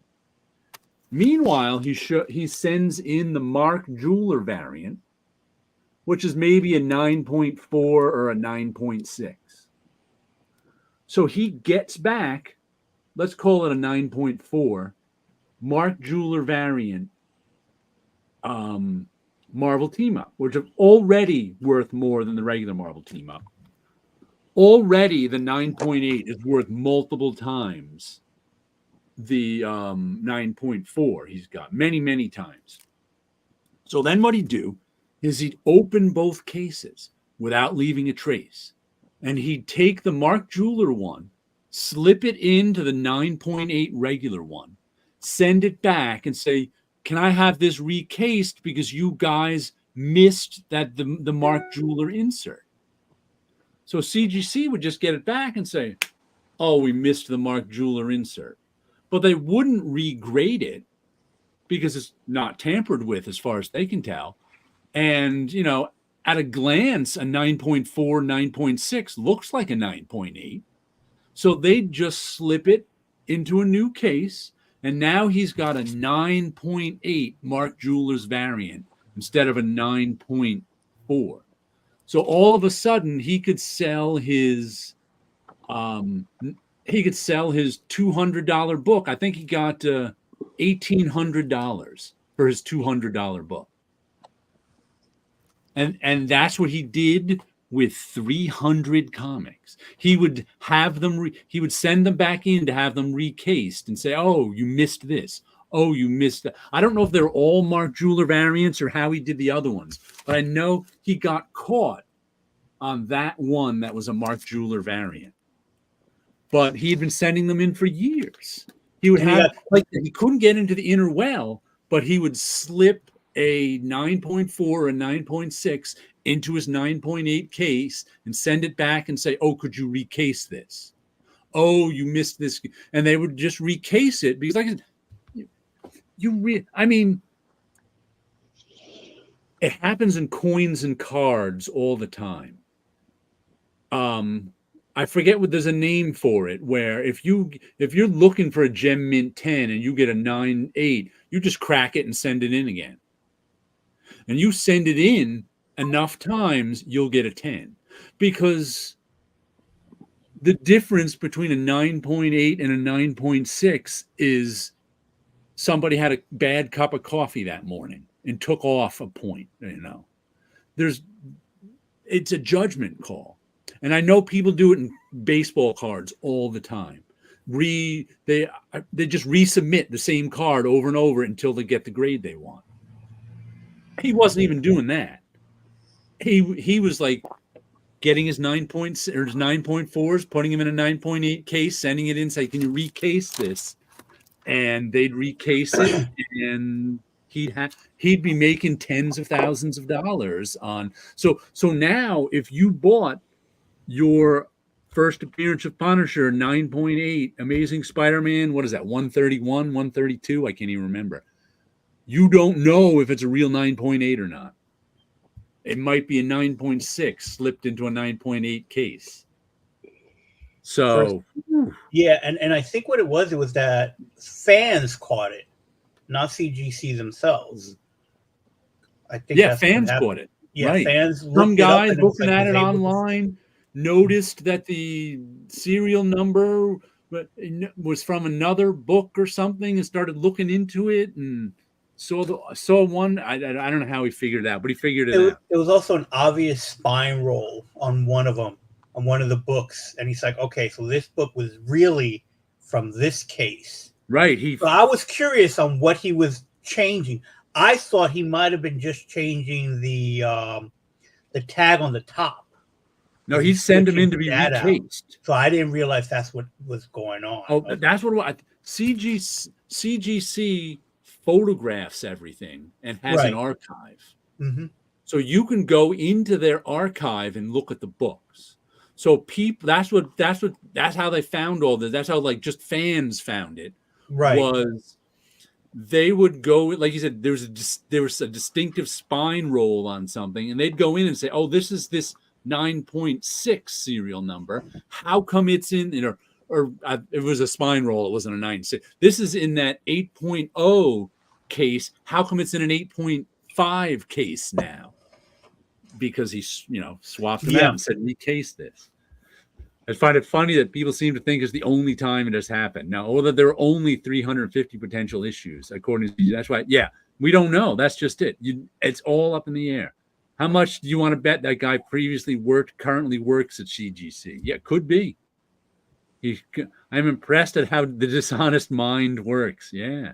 Always looked at cased comics as giant baseball cards. I would rather read but I got a couple this year for the first time just as curiosities. Mm-hmm. Yeah. Good. That's interesting too, because does he mention it here? Sleepy Reader just won some CGC cases. He showed it in his last haul video or whatever it was. And he didn't necessarily, he's not a CGC guy. And the books were books he didn't want to read. I don't even remember what they were, but they weren't particularly, they were like someone sends books into CGC that no one really wants. That's why they're given away in an auction. I forget what the books were. So he's like, he's like, I always said I would crack my books out of a CGC case, but there's no reason to crack these books out because I don't even want to read them. So I found that interesting. I was like, you know what? You may as well keep them in their cases because there is no reason to crack them out if you're not going to, It's like I know one of the guys at the comic shop loves Thor's his favorite character. He's been buying all the original Thor stuff, but he wants to read them. So he gets like Journey into Mystery 87 and then cracks the case so he can add it to his, he's not interested in keeping it in the slab. He wants to be able to see that. So if you want to read it, you crack the case. But these are just random books that is like Sleepy doesn't even necessarily want to read. So why crack the case? Good evening, Sketchbook PT. Assignment. To me, it's scamming what is already a bit of a scam. The CGD 9.8, you're being hokum. It is, because the reason the scam works is because a 9.8 is worth 5 to 10 times what a 9.6 is, and you can't tell a 9.6 from a 9. CGC can't tell a 9.6 from a 9.8. Mm-hmm. If you send it, that's why it works. Agreed, Damien. Part of me thinks the guys kind of deserved. I don't think anyone who's looking to buy an expensive 9.8 deserves it. Have them just to sell them. But no one deserves fraud. That's blaming the victim. But it's amazing. Perfect script for an Alfred Hitchcock show. Or perfect script for a Creep Show Volume 3. Am I getting that? Volume 2. The next volume of Creep Show. Because the last issue of Creep Show had a mother and child die just because they didn't return the carts at the grocery store. So someone who's scamming at CGC definitely deserves a demon to eat them. Sherlock Holmes absolutely cracks the case. Crack it, hate read it, rip it, re-slab it. Yeah. And it's still a 9.8. You know what my old editor-in-chief would say of somebody who cares about having a Mark Jewelers 9.8 instead of 9.4? Somebody who would give a cricket a hand job. Yeah. Hey, I understand collectors need to collect stuff. That's all it comes down to for me. Yeah, but collectors like to collect stuff. Get all that money, buy cases of beer with beer inside so you can drink it, okay? Don't collect the beer case. Yeah, I don't, I don't mind, especially in this day and age, where if you're just a reader like me, you can read anything. There's all the high-end books have reprints. So let these guys, if they want to, there's no reason for me to covet a Amazing Fantasy 15 because I can read the facsimile of it. I can read that's good for me. There's but people who Yeah. want to pay $25,000 for an original, let them have it. That's okay. How much is an Action Comics #1 selling for these days? 3 million? Over $1 million, I think. No, 3. I think it was 3. 3 million it is. Yeah, I think I've lost track, but either in Action Comics #1 or Amazing Fantasy #15 cracked 3 million. One of those. But in terms of cultural relevance, you know, the cultural equivalent of Action Comics #1 in Europe is Tintin in the Land of the Soviets. You know how much a first edition Tintin in the Land of the Soviets sells for? 30,000 euros. That's $35,000. So the cultural equivalent in Europe of an Action Comics #1 is 100 times cheaper. Huh. You know why? Those Europeans, they don't know the value of things. No, but here's the thing. Do you want a copy of Tintin in the Land of the Soviets? There's like 10 reprints. Right. Why would you go for the first edition? Mm-hmm. Like I said, I think that's just it goes on the shelf. It doesn't go on a slab. It goes on the shelf. It also has to do with rich people. Why is gold valuable? Actually, gold is gold's pretty. It's practical applications which give it the value. No, it does not give it the value because the practical applications are a small percentage of what the gold says. It's like 4%. The value comes from the ability to make pretty shiny things out of gold. That's what gold is best at, being made into pretty shiny things. And rich people like pretty shiny. Everybody likes pretty shiny things. But rich people like rare, pretty, shiny things that they can show off their wealth and power with, and that's where gold's value comes from, historically and still to today. And I think that's where the value of some of these valuable comics comes from too. Rich people like to show off their Action Comics #1, and that's what keeps its value high. Is that you can buy an Action Comics #1 for $1 million, and 5 years from now, there's always some other rich guy who wants Action Comics #1 and will pay you $2 million for it, for him to have that one. That's where the value comes from. Rich people wanting things that the rest of us can't have. Which I guess is practical on some level if you're a rich guy and you want to keep your power and prestige. But that's where the value of a lot of this stuff comes from. And I think comic books like Action Comics #1 have moved into the realm of gold, where the value comes from rich people. Yeah, I'm happy that my copy of Amazing Fantasy 15 is it's a copy. I have maybe 3 or 4 different versions of it. Hell, I even have a digital version on my computer that I got directly from Marvel. Like, if all you want to do is read it, yeah, you're good. I'm good.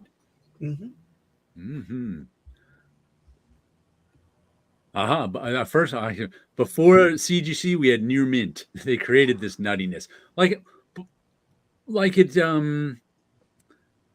But CGC filled a void because imagine, like a 9.8 is worth 5 to 10 times what a 9.6 is. Imagine you had a 9.8 before CGC and you're trying to sell it to a guy. He's insisting it's a 9.6. Of course. So that's where the void. I can understand the value of CGC in that when you have to, sometimes it took forever to get deals done on expensive comics.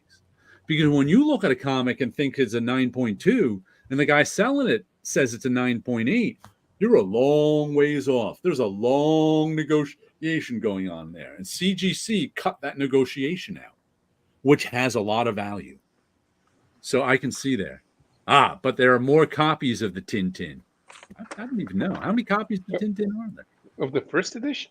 Yeah, I wouldn't even know. Actually, let me see if they have the print run on Beditech. And here's the thing: but by American standards, the album is not the first appearance, but the album is more expensive than getting all of the newspapers together where the album was pre-published.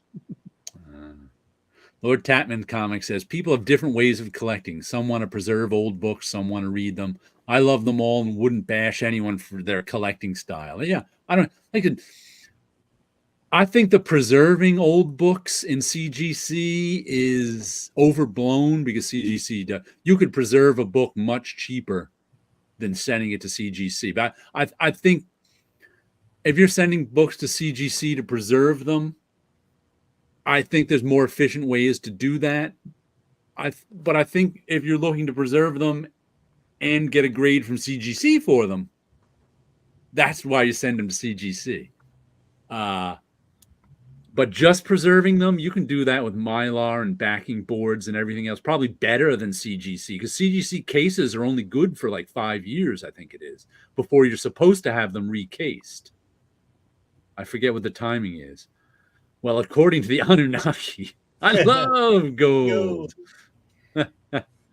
Exactly. In fact, the fact that it's expensive becomes why it is expensive sometimes. Yeah. I can still remember the story of, I don't remember the artist's name.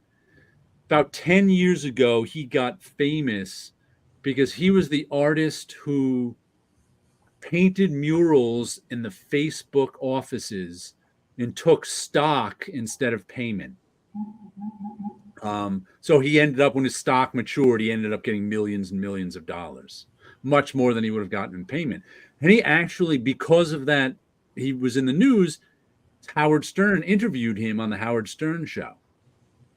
And turns out he was actually, the reason Facebook hired him is he was, famous to begin with in Vegas, I think he was. And he was telling his story. And the way he got famous and so much money for his art is he started hanging out with rich people. And he used to get I think he said it all happened in Vegas for him. That's where all the rich people were. And first he was selling his paintings for $1,000. And then he managed to be successful enough to sell his paintings for $10,000, which he was like, whoa, I'm making $10,000. But then he started hanging out with rich people. And he was told by some of his rich friends, you have to sell your paintings for $100,000 because nobody rich is going to buy your painting if it's only $10,000. So that's what he started doing. He started selling his paintings because he had the hookup for $100,000. And he became a millionaire from that. Hence, he got the job at Facebook and didn't have to take, and he could take the stock. He didn't have to take the payment. But that's what he was like, he's like, that's how I just started. I had to hook up with the rich people and started selling my $10,000 paintings for $100,000. And they just bought them because they don't want a $10,000 painting. They want a $100,000 painting that other people can't buy. And that's where the fact that it's expensive becomes why it's expensive sometimes. And I found that a fascinating story by this guy whose name I can't remember. First edition of Tintin in the Land of Tintin in the Land of the Soviets had 10,000 copies printed in Belgium. Does it have Brondo in it? I'm not sure where Brondo was. I lost track. Restoration was a big scam in the 80s and 90s. Yeah, that in the 70s, going back, I remember seeing ads for restoration in the late 70s when I first started buying the Comics Buyers, not the Overstreet Guide. There was ads for restoration in it. Have your old comic restored to its past. People were doing it because they'd get more money for it. Yep. Is that true about replacing cases? I never heard that part of the scam. Yeah, you're supposed to replace the case. You're supposed to send it in for recasing every, 5 to 7 years, whatever it was. I can't remember. But I can also tell you, bicycle helmets. I just bought a new bicycle helmet. I've had my bicycle helmet for 17 years. A piece of the plastic got brittle and broke on it. And I was like, you know what? I probably should have bought a new bicycle helmet before 17 years. And I was like driving with my mother on our way to Thanksgiving. So she was looking up on her phone, and it turns out every 5 to 7 years, you're supposed to get a new bicycle helmet. So, yeah, I guess 17 was a little too long. And I believe the moment you get into an accident with the bicycle helmet, you got to change it right there. Oh, there's that too. I did that. that I I knew actually about. landed on my helmet one time 17 years ago. That's when I know how when I got this new helmet. And I believe, and looking back, I think I bought that helmet 17 or 18 years before. It's like, whoa. David Chloe. He's a great artist. Okay. Oh, he's the one from the Stern Show. Okay. I cracked books out of the case from 15 years ago and pages were still snow white. Well, that's good. That's good. In the early 70s, restoration was considered a good thing to do, a version of preservation. Yeah. Yeah, I don't understand what the problem is. Right. That was how you preserved a book. Yeah, I mean, imagine that. Okay, I'm selling a medieval castle. What? Mm-hmm. There have been renovations on a medieval castle? No, I will only pay for it if it's broken down in ruins. Right. It's strange. And I consider pressing to be restoration. And I'm 100% convinced that if CGC ever found a way to detect pressing, they'd put that on the label. Even though they offer their own pressing services now. Because to me, anything that restores that book to its original form is restoration. That's like the definition of restoration. But there's people who disagree with me, and I've had discussions with them online. And I'm just like, listen, I don't care one way or another if it affects the value of the book because I'm not buying books that have been restored, that have been pressed. I'm just, that's just not my milieu of buying books, comics. But if I were buying one, I would like to know if it was pressed or not. I don't know if that would affect my idea of that. I don't even know if that, but I'd like that to be out in the open. I pressed this book. This book has been pressed. I think that's something. If it's not if you don't think that's restoration, why are you not telling people you pressed that book? So I like most people who press books don't agree with me, but they're also not revealing they pressed that book. So I just think it should be on the label if you're doing that. Brando is a reference to the movie Idiocracy, where they put a Gatorade Brando on the plants instead of water. I haven't seen Idiocracy in a while, so it I has didn't get a electrolytes. reference. The movie was hilarious. Yeah, that's what plants need. I remember it being a little too close to home to be hilarious. Oh, now it's a prophecy. It's no longer a movie. It's a documentary. Oh. David Chloe has a good series of art on the FX channel you might like, Jared. I'm going to have to write his name down here in my little notebook. David Cho, is it? David Cho. I wrote that down so I won't forget it. FX still exists?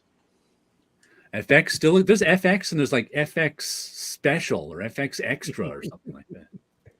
They're rebranding the Fox channels in Europe to Star channels on cable. Why would they do that? Something about Disney. Another comic I got this week. The Ribbon Queen, issue number 6 of 8. This is the police procedural horror comic. Jason Burrows drawing it and Garth Ennis writing it, and it continues to be good. You know who's a realistic artist? Jason Burrows. What was that? A realistic artist? Jason Burrows. Jason Burrows, yeah. But he's not drawing superhero stuff. No, but he's drawing more. It's closer to real life, so it's more appropriate for him to be realistic. He attempts to draw fashion. Most of it's pretty. The art in it is pretty dull.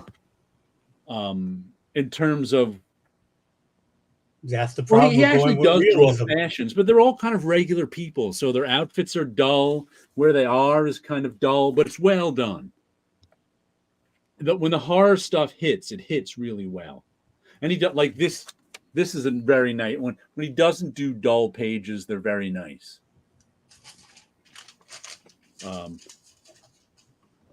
But yeah, I've been enjoying this series a lot, and here's another issue of it. I mean, so good, a continuation. Oh, here's another note I wrote that I didn't know. I found out this week or the week before. The owner of mycomicshop.com, I never heard of before, but this turns out it's not a surprise because it's the Lone Star Comics.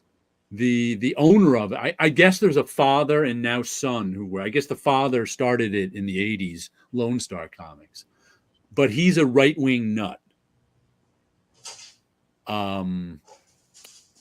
And the only reason I found out about that was because they had to, and the son had to set it up and talk his father into it.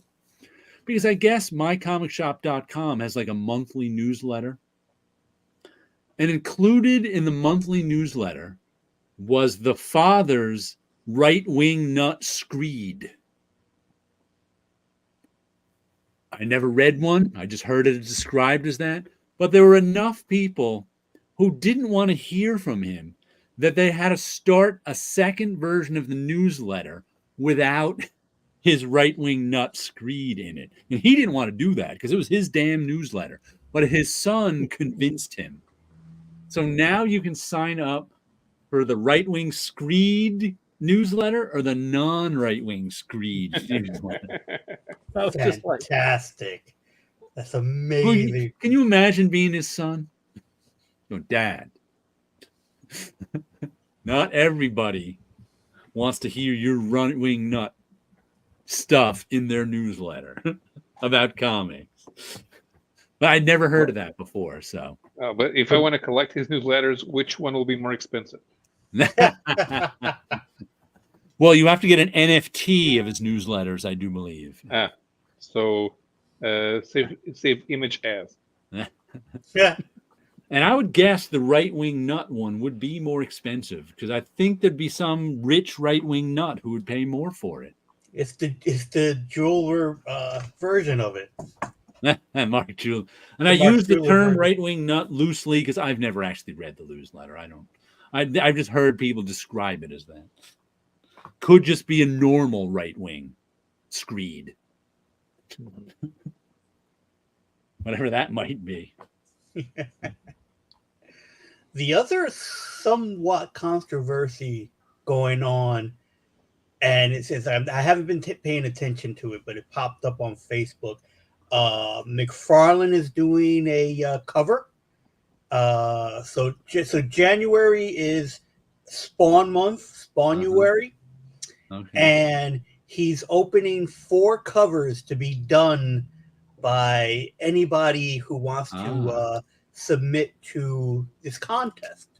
Okay. And it's like, yeah, it's his own book. He can do what he wants to. Yeah. But people have been asking, is there going to be money for this? Is there going to be love bucks? Or is it going to be that it's a contest and the winner just gets their comic book published? Not comic book, I'm sorry. Their cover published as one of these things. And to me, it's like, yeah, I drew Spawn for some cards. That's out of my system. I'm not worried about it.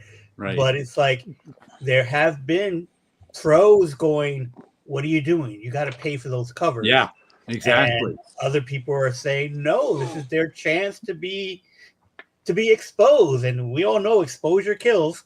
So again, it's one of those things that's been popping up and people have been arguing back and forth about. It's like, that's fascinating.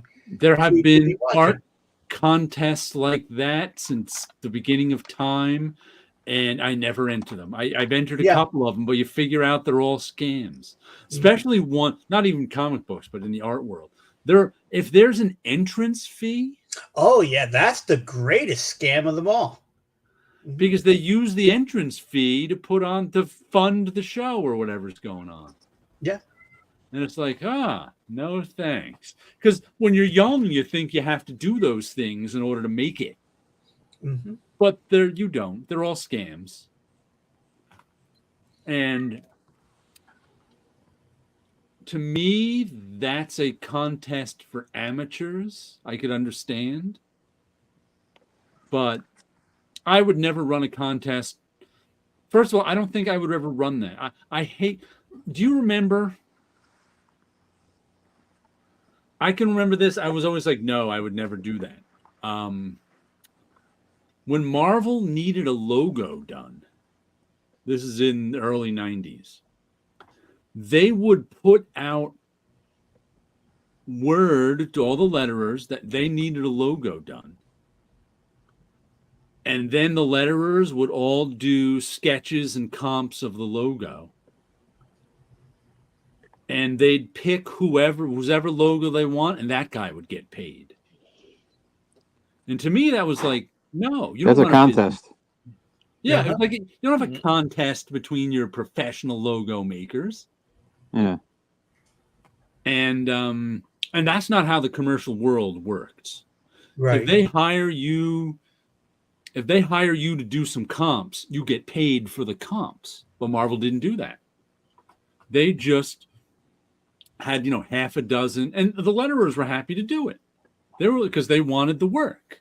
But I was like, what? You might do all this work and not get paid, but that was the way it was done. Yeah. And I'd be like, no, thank you. I do not want to work for no money. If I'm going to work for no money, I'm going to work on my own stuff. Exactly. Which I've done plenty of. Working for no money on my own stuff. I don't need you. I don't need to work for you for no money. I've already got that job handled. Yeah. We had part of Section 8 years ago. We teamed up with another company and we did a variant cover contest. But what it was like, I think only like 3 or 4 people entered. Mm-hmm. And basically there was tiers. So first place, second place, third place. And each place got paid. Mm-hmm. There was no entrance fee. Each place got paid. And then whoever was number 1, not only they got paid for the cover, but that cover was the cover used for the printing of the book. And it was something like that, where it's like, no, we're artists ourselves. We want to get paid. Right. We had this contest, to bring awareness up to the book, but at the same time, the people who joined were going to get paid for, being a part of it. And it's like, we didn't pay much, but we paid something.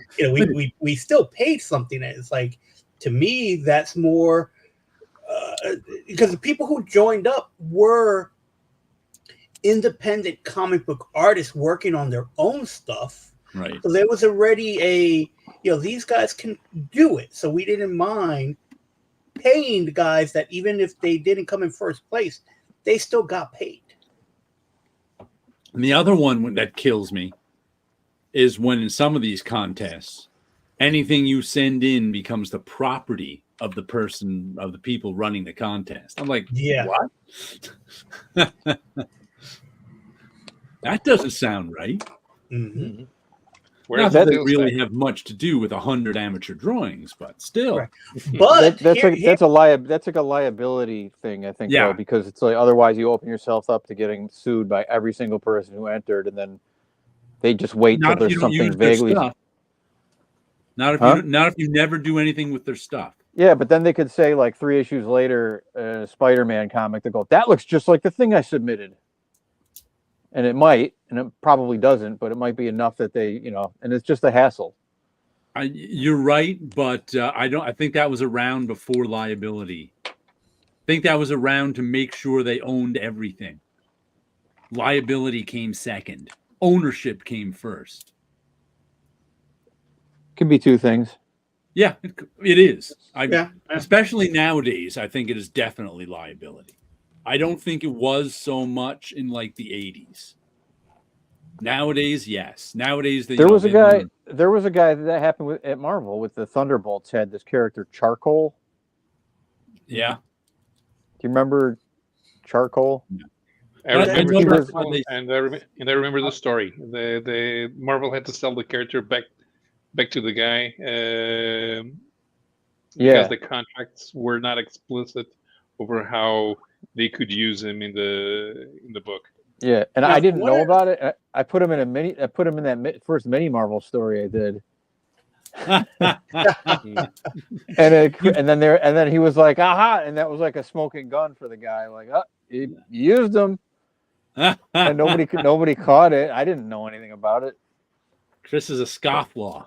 From what I Doesn't care about the understand, if I remember that character, was that he won a contest in like Foom, but it never got used after he won the contest. So Tom Brevoort decided, hey, let's put him into an issue of Thunderbolts to go. You know, the winner finally got his character in a Marvel book, which was, I believe, what was promised in the contest.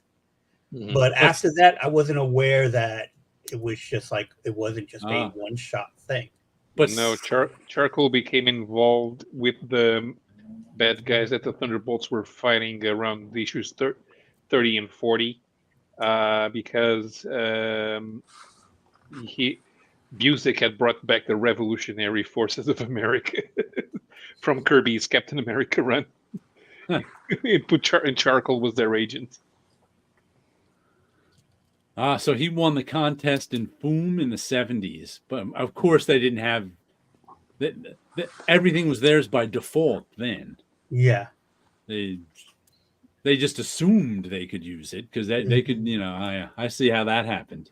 yeah, and who knows if he was a kid sending it in, Right? and a kid can't sign anything contractual wise. So Tit Goblin, if I drew a Spawn cover, he'd be holding a bunch of love checks. Remember the art school ads where you draw the deer and stuff? Yeah, famous art school. There was a scandal there where they went out. I was reading whose biography was that? Petty. What was his name? The pinup guy, George Petty. I don't know.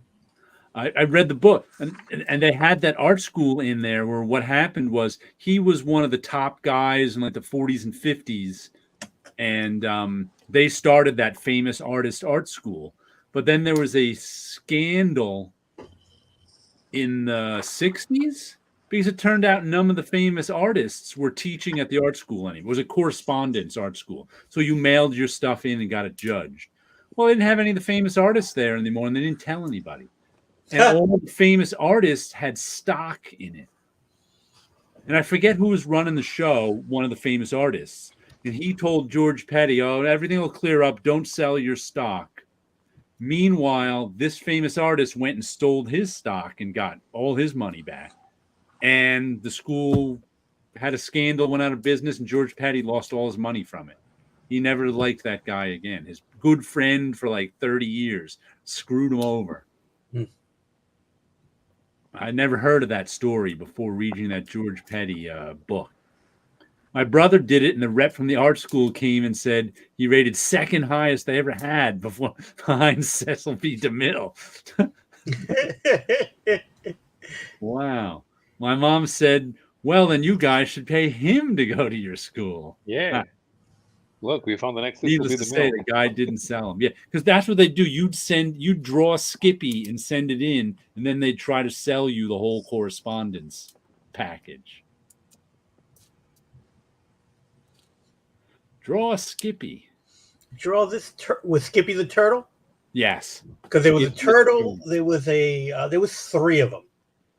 I remember a turtle, I think a bird, and then a guy. And I think they also had a pirate. Was it a pirate? Yeah, they had draw a pirate. Yeah. They also had that ad on the back of comics that everybody thinks looked like Abe Vigoda. Yeah. But it was an illustrator. I forget which illustrator it was. But it was everybody, like when I was a kid, was like, why is Abe Vigoda, who's was on Barney Miller at the time? Why is Abe Vigoda on the back of these old comics?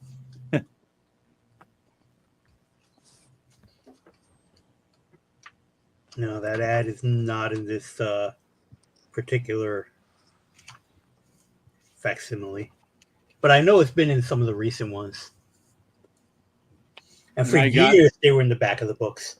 Sire issue number 2 of 4 came out.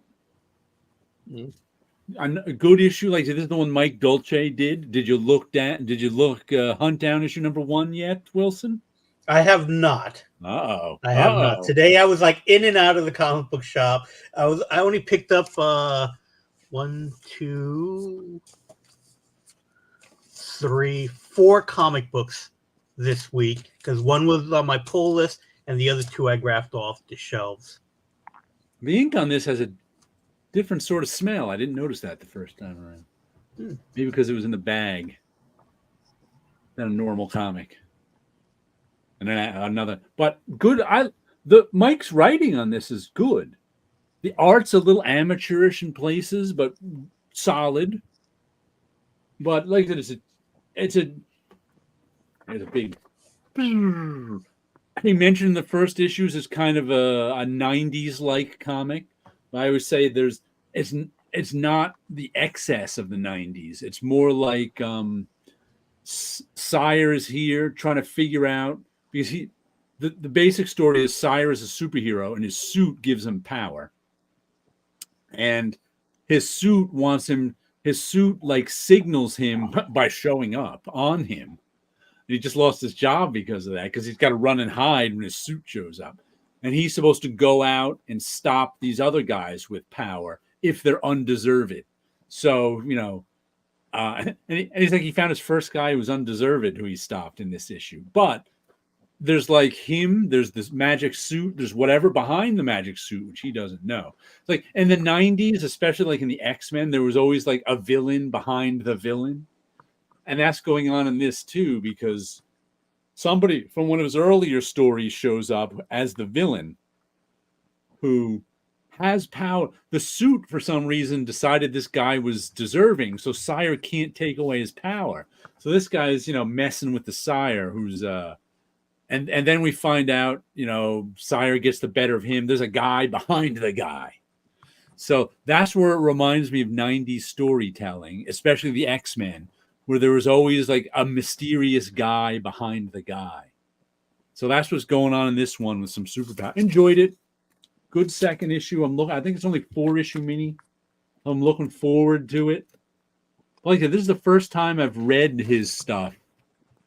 Even though, because he's done all his other stuff through Kickstarter, and I just don't do Kickstarter that often. But good. The writing, I think, is better than the art, but the art's okay. Mm-hmm. Do you know Mike Dolce, Chris? Did I ask you this last week or the week? I don't know if you asked me, but no, I don't. That's right. You didn't remember him, even though he played some of the touch football games with him. Now I remember. Mm-hmm. But some good stuff. That's okay.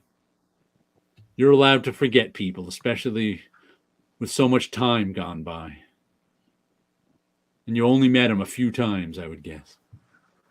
I've at least seen him in my local comic shop over the years now and then. I saw... Chalk it up to my concussion at the hands of Mark Powers. Aha. Do you remember Darren, the other quarterback? Of course you remember him, right? Of course I remember Darren. Oh, that's like the greatest pass reception of my career. Broke Julio's finger too. He threw me a pass. He had this play. He's like, count to this many seconds and then turn around. Uh-huh. And I did that. I turned around and the ball just like landed in my hands. Ah. Like I didn't even have time to see or track the ball. It was just in my hand.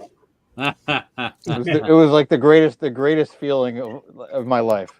I saw him a month or two ago at my LCS too. I haven't seen him in a long time. How's he doing? He's doing all right. Last I knew, he was working at Marvel, right? He's not working at Marvel anymore. I think he's doing his own thing now. Got some sort of marketing company thing he's doing. I know he still sees Buddy Scalera sometimes and has done some things with him.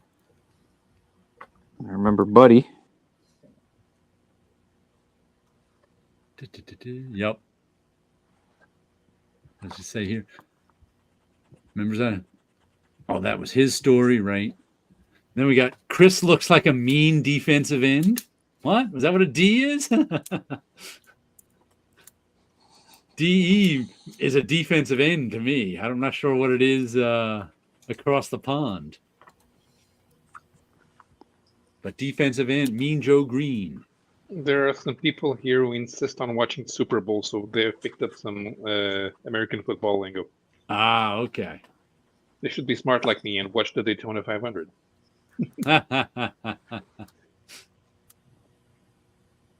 Did you guys see the cartoonist kayfabe where they're going through all of the Marvel comics in the month of Fantastic Four #1? No, I haven't seen that. The No. omnibus? No, they're going through. They're going through through Get Comic Online. Okay, they're going through through- digital copies of it. Yeah, no. Get Comic Online is where you get the Defensive. pirate Yeah, version. yeah. They couldn't just get the omnibus. Or maybe is there a digital version of the omnibus? There must be. Maybe they got the Because digital. That would seem to No, be easier no, than trying to track them all down. No, they were going through the pirate version because they were reading the edition, Okay. and they noticed the name Vista Publications. Apparently, they didn't know that before 1968, all Marvel comics had different publishers. Yeah. And this is an area that they're really not familiar with. They couldn't Yeah. recognize. They've never heard of Jack Keller. Ah, They couldn't recognize Don Heckhart. They couldn't recognize wow. Al Hartley. wow. Hartley art. well, they're not really. Uh, They're learning history as they go. Mhm. They're not. They've never. I don't think they've really been that into comics history Mhm. before they started their channel. Yeah, and they can't tell Kirby inkers apart. Ah.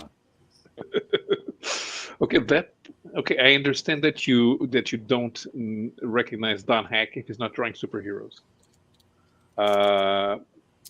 Jack Keller and Bob Forgione are not well known if you're not into pre-superhero Silver Age. But the Kirby inkers, you should be able to tell a Jacoya from a Senate. So, They they're at least just can tell a Chick Stone from a Synod, right? I don't think. Well, Chick Stone is very easy to spot. Yeah, I know. But they weren't. They were going through monster stuff, Okay. and sometimes it's Chicoy, sometimes it's mostly it's Ayers at the time who was doing the inks actually, and Ayers turns Kirby into normal drawings. What were you So saying, Wilson? No, I was gonna say is like if you haven't read that stuff, it Yeah. takes a little while to get the eye for it. Some are easier than others, Oh yeah. but sometimes it takes a bit because especially if you're not familiar with it, and we don't know the condition of the books that they're looking at, even though it's digital. Has it been modified? You know, is that artwork untouched? You know, or were those re-inked by Scummy? You know, we don't know. Anscombe did his what they're best looking- to imitate the style, but Mhm. Now, if it has the Vista Publications indicia, those Right. were scanned from original scans copies. of the actual Turn- comic. Turns out that if you put 1,000 nerds sharing old comics with people who don't want to buy them, you can actually get a complete set of Linda Carter Student Nurse. Yep. See, the other note I have here that I wanted to mention is I ordered a couple of books off of eBay. They're not here yet. But I was watching, who was it? Earl Grey's channel. Do you guys know him? He's German. Yeah. Mm-hmm. So he does a lot of European comics and such. And he reads a lot of American comics too. His channel's in English. Not always, but most of the time is in English. Is this channel under the name Earl Grey? Earl Grey, yeah, that's what it's under. Okay. And he was showing off some of his favorites of the year or something, and he was including. But anyway, he was showing off a bunch of Jacques Tardy stuff, and I went, you know what? I don't think I have enough Jacques Tardy. I know I have like 3 or 4 Jacques Tardy books, It was the War of the Trenches, I know, and the other one that went with that, I can't remember. Damn Them All, Damn This War, that was it. I know I have the one with the roach guy. So I went on eBay and just looked for a couple of see how much Jacques Tardy, and I found a couple for $10 shipped. So I bought Farewell Brindavine, Brindavoine. I don't know how to say that. And I bought New York Mon Amour, My Love, I guess, or something like that. At least I know what love is in French. So I got those two coming sometime this week or next week, whenever they get here, media mail. But I was just like, I don't think I have enough Jacques Tardy. I got to find some. That happens sometimes. Read, rip, or slab for the new year. I think I have 3 left before I have to make some new ones. Let's see what I have left. Got 1974, 1983, and 1940. What are we interested in? 83? 83. That's when I started reading comics. Okay, let's go 1983. And this is Indie Comics #1s from 1983. So okay. Wilson's not going to know any of them. Probably. I may not. Fascinating. Turns out I may. I do. I think I had all. I think I picked ones I had or have all of. It pays off to be an amateur historian. There we go. We've got Darklon the Mystic #1, Mars #1, and Vanguard Illustrated #1. All was good. Darklon is Jim Starlin. Yes. I can't remember if that was a reprint from somewhere else. From I think he started at PC. No, it wouldn't be from DC. It would be from like Heavy Metal or something. Or did he do this on his own? I can't remember. Because I think that was part of his like what was the epic comic he put out later on? I just forgot the name. No. I think I don't think it was part of Dreadstar. It's not part of Dreadstar. I thought he had stuff set up Dreadstar before he did Dreadstar. Yeah, that was the. Oh, that's right. Yeah. The Price in Metamorphosis Odyssey. I don't know if this was part of that or before. No, not in the slightest. I think this was in Star Reach, maybe. Star Reach, okay, that makes sense. Darklon the Mystic, or it may be original. And Mars #1 is the first of issue in a 12-issue series by Mark Wheatley and Mark Hempel. Oh, it's from Erie. Darklon was published in Erie. Erie. You know what? I thought it was like because I know they reprinted a bunch of that Warren stuff from other like individual artists like in the indie books like him had some reprints like Bernie Wrightson did of some of his stuff from Erie and Creepy. And Vanguard Illustrated is a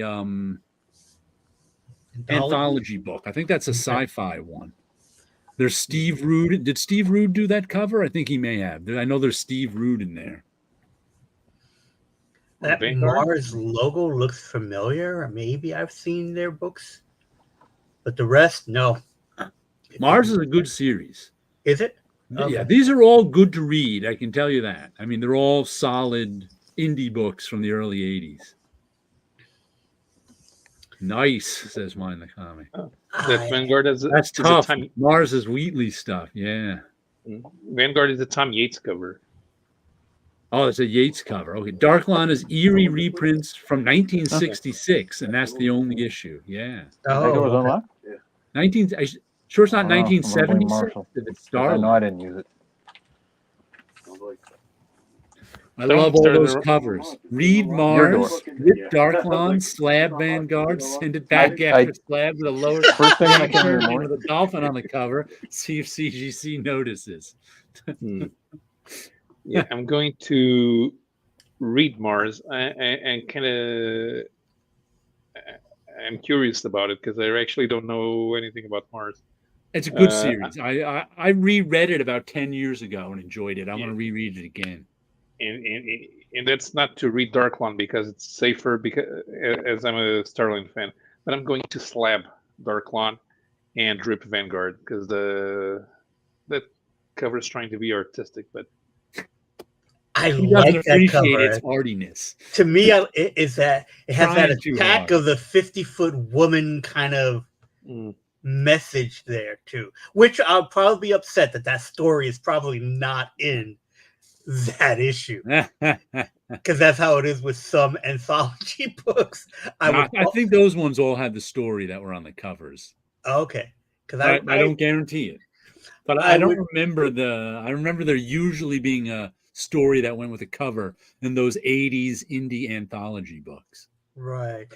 I would slab Vanguard because I like that cover. Yeah. I just really like that cover. I would read Mars, and I would have to unfortunately rip Darklon the Mystic. Darklon is how it's pronounced? Darklon, I assume. I don't know. Darklon the Mystic. I would unfortunately rip that. Now, obviously, the dolphin is going to have to be the arms on Mars, on the Mars cover, because that's just so Aquaman cover that it would have to go back to that.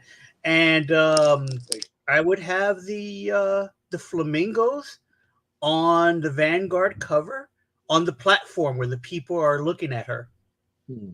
Flamingos will be hanging out there looking too. They'll be looking as well. It's like, what's this? We got to see. I'm going to dolphin the heads inside Darklon's cape. Nothing at my sleeve, but I do have a dolphin in my cape. And I'm going to put the flamingos on the spacesuit's head in Mars. Right on top of it, blocking the logo. Darklon sounds like a bootleg 80s Vader toy you buy at the drugstore and get from your grandmother. Lord Darklon does a Star War. Let's see. Mind the Comics is going to slab Darklon, read Vanguard, and rip Mars. Obligatory dolphin flamingos peeping in between Vanguard's legs. I am going to... I don't know. Because I bought them all, I liked them all. Let's see. I'm going to read Mars because I want to read Mars, the whole thing again. So that's going to be my read one. And I think I'm going to slab the Jim Starlin Darklon just because it's Jim Starlin, which means I have to rip up Vanguard, even though I like that cover. I find it just artsy enough. And I think I'm going to turn the robot in Mars into the dolphin. So it'll be a dolphin with robot arms and legs. And the flamingos are going to be on the woman's... No, I'm going to put a flamingo on each one of Darklon's hands. They're going to be standing on his fists, holding up his cape. So each fist will have a flamingo standing on top of it.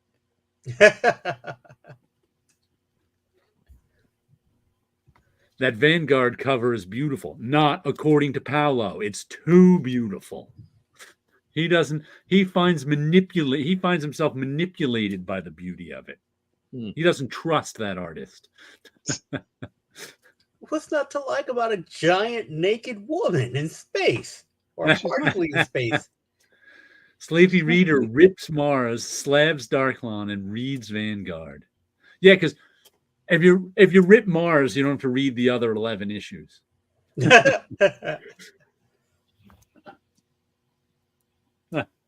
What's Chris going to do? I think he's talking to somebody in the studio. Oh, he's talking to somebody. He's busy with his later unslabbed Darklon. Has Mars ever been reprinted in a trade paperback? Light Source and Vanguard is very wacky. Not that I know of. Mars It was one of those first titles that nobody's ever reprinted. No, I don't think it has been. I You know, occasionally I the one see- that's an opera. That one was reprinted. Which one is What that? was By the- Wheatley and Hempel? No, there's a comic that was an adaptation of a science fiction opera. Oh, from First Comics. Yes, What even was that the one. name of it? Yeah, It was one of the. That's been reprinted. yeah, it has. Wow, I didn't even know that one. I bought it when it came out. I think the issues are still on my shelf, but Warp. There we go. Warp, yeah, Warp's Sleepy been said reprinted, but Mars hasn't. I never even noticed she was naked. Or Stephen Grant's thing, I think I Whisper. had Brunner. copies of Warp. Whisper. Frank Brunner art was why I Yep. originally purchased Warp. Yeah, Whisper has never been reprinted either. Oh, it I looks have like all the issues of Whisper and tried to reread them recently. It did not go well. Mm. I read 2-3 issues and went, that's okay. I don't It need to looks read like- anymore. It looks like IDW reprinted Mars. Oh, they did? Yeah, publication date 2005. Oh, wow. Really? That was They did a while ago. hardcover. Wow. Wait, and I let that go. Yep. And I used the famous thing called Wikipedia. It's not from the top of my head, so I just happened to look up Mars. Sleepy Reader says you can get Warp out of dollar bins, and 62 Lefty Blues says I pulled Mars Run out of dollar bins a couple years ago. Yeah. Yeah, I know. I Imagine definitely have some. copies of Warp. Not to be confused with Warp Graphics. Oh, I might be. I might be. Wendy confusing and it with Richard Pinney's publishing company for Elf Quest. Right. No, I'm Warp not mixing it with that. There was I remember a comic title called Warp. And Wendy and Richard Penney. Warp. Get it? Get it? That's why they named it that. All three covers here are pretty good, I gotta say. It's a shame to make them disappear because I liked them. Removed from stage. So here's where it comes into like, ooh, what should I get? Because I found all 12 issues of Mars 1 through 12 available on eBay for $13.50.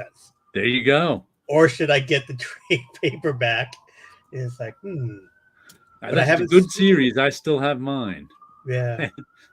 Sketchbook says Darklon crushes puny flamingos' necks. Oh no. Don't hurt the flamingos. We need them. But the flamingos didn't That do anything. cover The of flamingos Mars only done by watch. Mark Bagley. Yeah. It's Bagley and Wheatley. Sometimes one was penciling, sometimes one was inking. I think Wheatley they and Hempel. Wheatley and Yeah. Hempel. Wheatley Mark and I Bagley. said Bagley, pardon me. Mark Bagley Wheatley did and not Hempel. exist. Right, Bagley Bagley did not wasn't exist. around yet. Yeah, he won one of those contests in around '86, right? Right. And he started He doing won New the Universe first stuff. Marvel, which Tryout. tryout book. He won the first one. So back in those days, Wheatley and Hempel, both named Mark. I think one with a C and one with a K. I can't remember. Did a bunch of stuff together. Sometimes with one inking and one penciling, and then they'd switch off because their style, they were doing it in a similar style. Then they kind of broke off and did their own things at times. So sometimes it was always hard for me to keep track of who was doing what between Wheatley and Hempel, but neither was Bagley. He's another Mark. Let's see, what other comics did I get in my the new issue of Love Everlasting Oh, okay. by what's her name again? Tara. No, it's not that. It's Elsa Charretier. Don't pronounce the R, I was told. That's correct. Yep. Who is it? Rangersley, who I think is French Canadian, always tells me who the French Canadians are and how to pronounce but his name is pronounced Ranger Sly. It's actually Ranger Sly, not Rangersley. No. Okay. That it's all one word, I thought. So I always pronounced it Rangersley. Yes, but his own word as a camel case, so it's two words meshed together. Ah, I did not notice that. Ranger Sly. But I like her work so much. I think Tom King's doing a good job on the writing. There's another good this is the story of a woman who's trapped in romance comics. The first 5-issue story arc had like 2 or 3 romance comic stories per issue. And when she'd fall in love at the end of the romance comic, she'd slip to the next story. The next 5-issue story arc, she was in one romance story the whole time. She couldn't figure out why she didn't leave. And the reason she didn't leave, I think, was she never fell in love. So she lived a whole life in that story, from a young woman till she died of old age, all in 1963. Everybody else in the comic moved through time like, for them it was always 1963, but they were always moving forward in time to 1963. She was always in that year growing old. So she got married in 1963. Her children were all born in 1963, but to them they weren't. To them, like, her husband met her in like the 50s at the beginning. And then by the end, after they'd been married 40 years, he met her, 40 years ago. So they kept moving backwards through time, and she kept staying in place in time until the end of that story, she disappeared when she died. And so this is the beginning of the next story, and she's back in time in a romance comic in the Old West. But this story, I think, is going to be about one of the other characters, because in the first 10 issues, this cowboy kept showing up every now and then. And she didn't know who the cowboy was. And sometimes the cowboy would show up just before she disappeared. And she thought the cowboy was somehow in running things. But we don't know who the cowboy is either. So in this story, she's back in the Old West. There's a story of she falls in love with the sheriff. There's the sheriff. And his brother is the deputy. And the brother doesn't say much. That's the brother right there. And that's the brother at the funeral of her husband or fiance. I don't think they actually got married. So halfway through the story, the guy she's in love with dies. But I guess she never was really in love with him because she didn't. So then the brother goes on to, the deputy goes on to avenge the sheriff. Avenges him, but he says he did it all for her, really, because he's in love with her. So she falls in love with him, but then at the end, she falls in love with him and agrees to get married. Then she just disappears. So he's left there screaming for Joan because she just disappeared in front of him. And he's like, "What's going on?" So he's like, the end of the story is like, I'm going to find her no matter what it takes. So it could be that he's the cowboy who's been following her through the different stories. So I guess this arc is going to be his story. So I found that an interesting little twist story-wise. But like I said, Elsa Charretier, I just like her art so much. It's just she's such a good storyteller that I'm enjoying this book 100%. It's one of the ones I look forward to the most. So the plot on that comic was they shot the sheriff, but they didn't shoot the deputy. There you go. Paulo has to help you read English. Yeah. Sometimes. See, Mademoiselle Charretier was on one of our LCSs some time ago, incognito. Did you know that, Mr. Paulo? She left some comics signed. Funny girl. Oh, wow. I'll ask Marty when I meet him. Yeah. Well, if you ever see her again, tell her I'm a big fan of her artwork. And that's great if she fixes Tom King's writing. Big fan. And I'm enjoying that comic book through your reviews. My enjoy it. enthusiasm for it hopefully comes through. It definitely does. Every time we talk about it, it's like I'm enjoying that book. I don't even have to pick it up, like because I'm fascinated by the whole traveling through time or traveling through love stories, basically. And it's interesting the whole thing with the cowboy that she kind of that might be the origin of the cowboy, who we've kind of followed in a way, but now we get a real introduction of his past, which I think is a really good idea. Yeah. I think it's a nice storytelling twist. Yeah. This might be the next story arc. Mm-hmm. And finding something on my shelf I didn't know existed today. I read it. Kickback by David Lloyd. Had this on my shelf. Didn't remember it existed. Didn't remember getting it. Didn't remember it at all. It came out in 2006. 2006 by Dark Horse. Did David Lloyd die recently? David Lloyd? I don't know. I don't recognize. He's the V for Vendetta artist. I don't. Yeah. Did he die recently? I have a vague memory of it, but I'm not really sure. Yeah. But I found this on my shelf. I gotta put it next to my Phillips and Brubaker stuff now because it's noir. But turns out in 2008, I even wrote a review of it on my blog. I was going to ask, did you find it on your blog to at least know when you picked it up? That's what I did. I went to my blog to see if I could find when I got it because I wrote comics. I've been putting down comics I bought this week on my blog, and I used to write reviews too back before YouTube. So sure enough, and I think something like April or March 2008, I wrote a review of it. And I was like, oh, I read my review after I reread it. But it's a nice, let me show you some noir story about a corrupt cop going up against even more corrupt cops. It's a town where sort of all the cops are on the take a little bit, and he's on the take a little bit. But now, like, the head cops want to take over the rackets themselves. So, and that's what he finds out over time. So in the beginning, there was this scene where a bunch of the guys who ran the rackets got iced. And they're like, how could this happen? These are the leaders. No one could just ambush them. Then he slowly finds,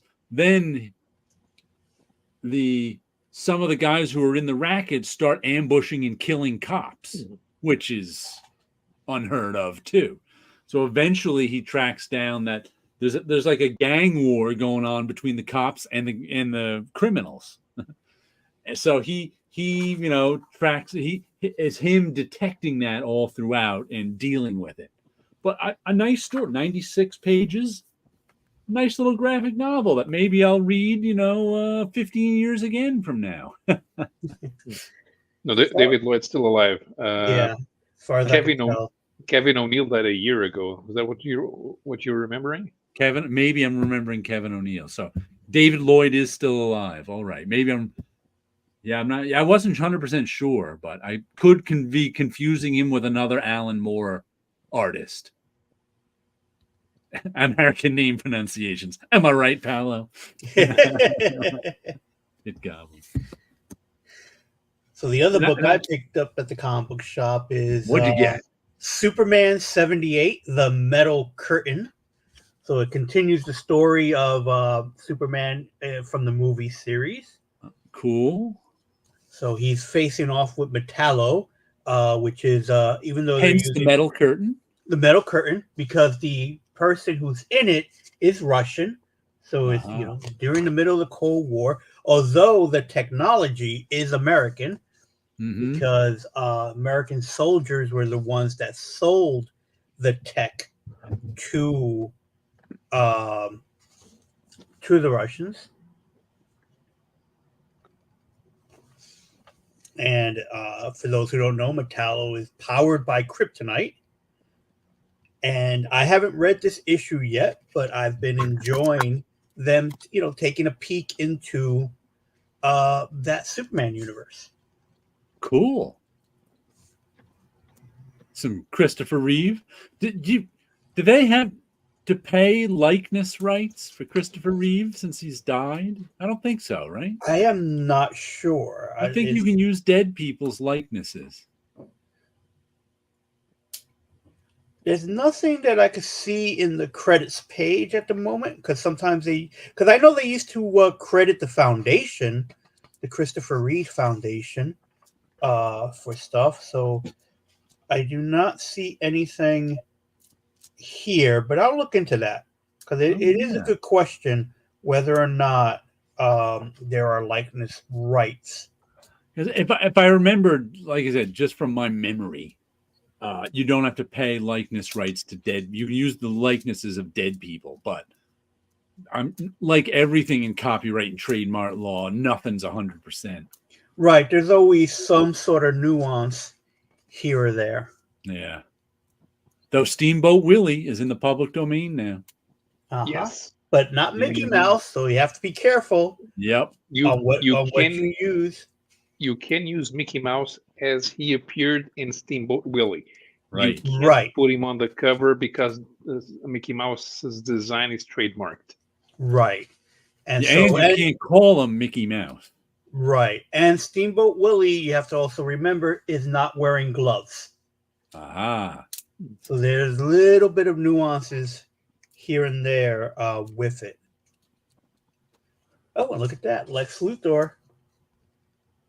Thanks, Mr. Luthor. It's finally shown, because I don't think he appeared before this. And then the other books that I picked up, the Secret Wars series that's going on, a revisit to the Battle World, is issue 2 out of 4. What's very interesting about this cover is that those characters, Hobgoblin, Baron Zemo, the Constrictor, and Electro, they were not on Battle World, but their action figures were made as part of the second wave of the Secret Wars toys. So that takes place during the original Secret Wars? This is supposed to, from what I understand, it's supposed to take place during the original Secret Wars. Because they never really specify how long they were on the planet. And even though it ran 12 issues, there has been a few Secret Wars stories. There was Spider-Man and Secret Wars. Those issues kind of told a continuation story of what was going on in Battle World. And then this issue has Iceman and Falcon. Once again, those two characters were not in the Secret Wars comic book, but their action figures were made. So this story is probably doing some sort of connection. So we just didn't see them in the first one. They were there. They may have been there all that time and we did not see it. It's very well possible. I do not know. Or this story is maybe the story that was for the toy line. I am not sure yet. So once I figure that out, I'll give you a notice. The lowdown, the scoop. The lowdown. And the last book that I picked up is Amazing Spider-Man 41, the continuation of the Gang War. Aha. I have not looked at this at all. I know it's John Romita Jr. and Scott Hanna, Zeb Wells, the writer. And this has, it opens up with a map. All right, map book. Yep. So now you know who controls what in New York. Huh. And the design, I'm liking this design, even though it's all text. Yeah. I think what it is the yellow on it works so well on a classic Spider-Man design. And classic Spider-Man logo, some nice bullet holes. It's all right. Yep. Yeah. So design-wise, I think it works well compared to like the one I disliked, which were the one that was too busy. The Uncanny Spider-Man, which was the Nightcrawler book. Although I liked the book, I did not like the designs. So this is the continuation of the Gang War that started. It also goes through some other books. I have not picked up those other books yet. Let's see if here's the homework assignment on the back. So you can see all the books that it runs through. And it looks like this series is running into March. Wow. So it started in November. The war. Yep. So you follow the war, and it happens in those issues. Whether or not you need those issues, I do not know. But you know, I really like the design. It's even in the letters page. I think that those spidery bullet holes, or are they? Yeah. Yeah. I think they're bullet holes into glass, maybe. Right. And that's why it kind of has that spider web kind of look to it. So good on the designer. Yeah. And this looks like there's a lot of stuff that's going on in this war. She-Hulk's in the book. Kingpin finally shows up. A lot of things going on. And look at that red blood. Whoa. Not approved by the Comics Code. That's right. Which is why it's not on the cover. The code does not exist anymore. Does the Kingpin have superpowers? Not that I have not read here with Kingpin in it. He had superpowers in the past. He was just a guy kind of trained and I think like very similar to like sumo wrestlers. So even though he's big, it's supposed to be all muscle rather than fat. As far as I'm aware, a big, strong guy, but he's an amazingly strong guy. I do not believe, and I don't think they've retconned any superpowers into him. But you can't win in a fight with Spider-Man if you're just a regular guy. No, you cannot. But I think he's been able to hold his own. And Spider-Man is one of those characters that does pull his punches. Yeah. So, again, comics. But those are the books that I picked up for the week, and the only other stuff that I have is the freebie stuff, like the previews for both Marvel and DC's Connect. I got a calendar, the Marvel calendar. I didn't get one of those. The shop that I went into did not have that. My shop had a pile of them, so I don't even know what I'm going to do with it. You could, well, next time you're in a shop, grab an extra one for me. I like those. All right. Those ephemera stuff. Sleepy says, "Bring back the code when comics were good and men were men." Well,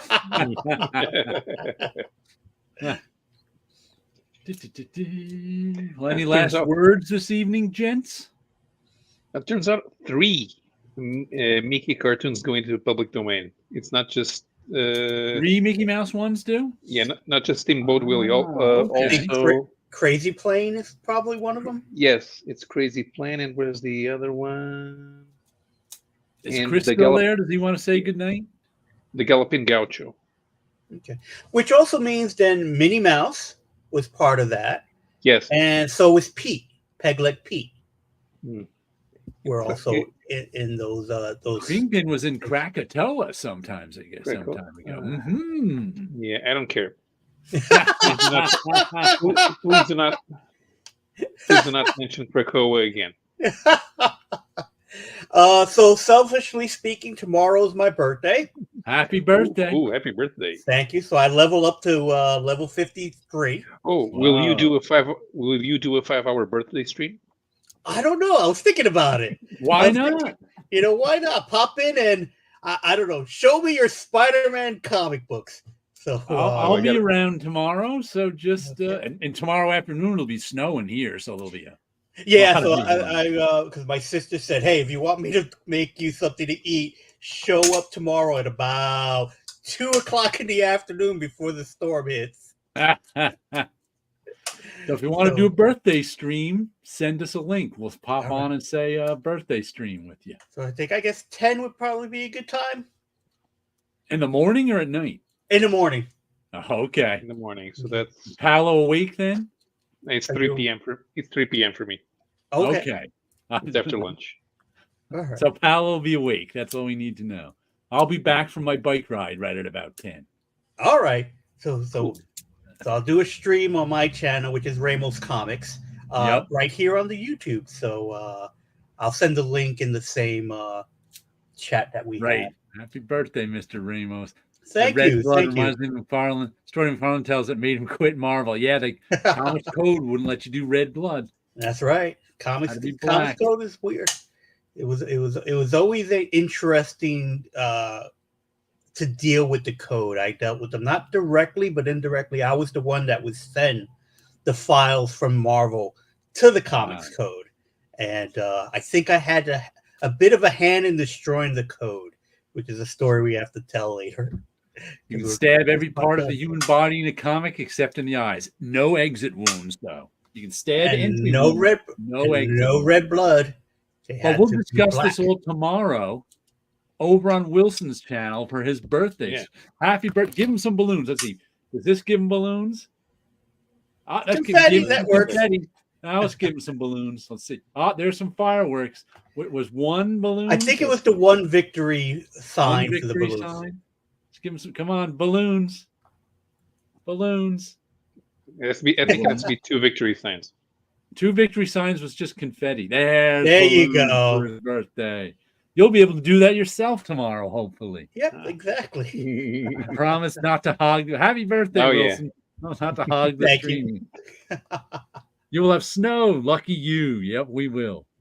Wilson, are you 31 again? He is. Yes, it would be what by 10th anniversary of turning 30. All No, I'm right. not sure exactly. There's some balloons to end on. So you guys all have a good night out there, and we'll catch you tomorrow for Wilson's birthday stream.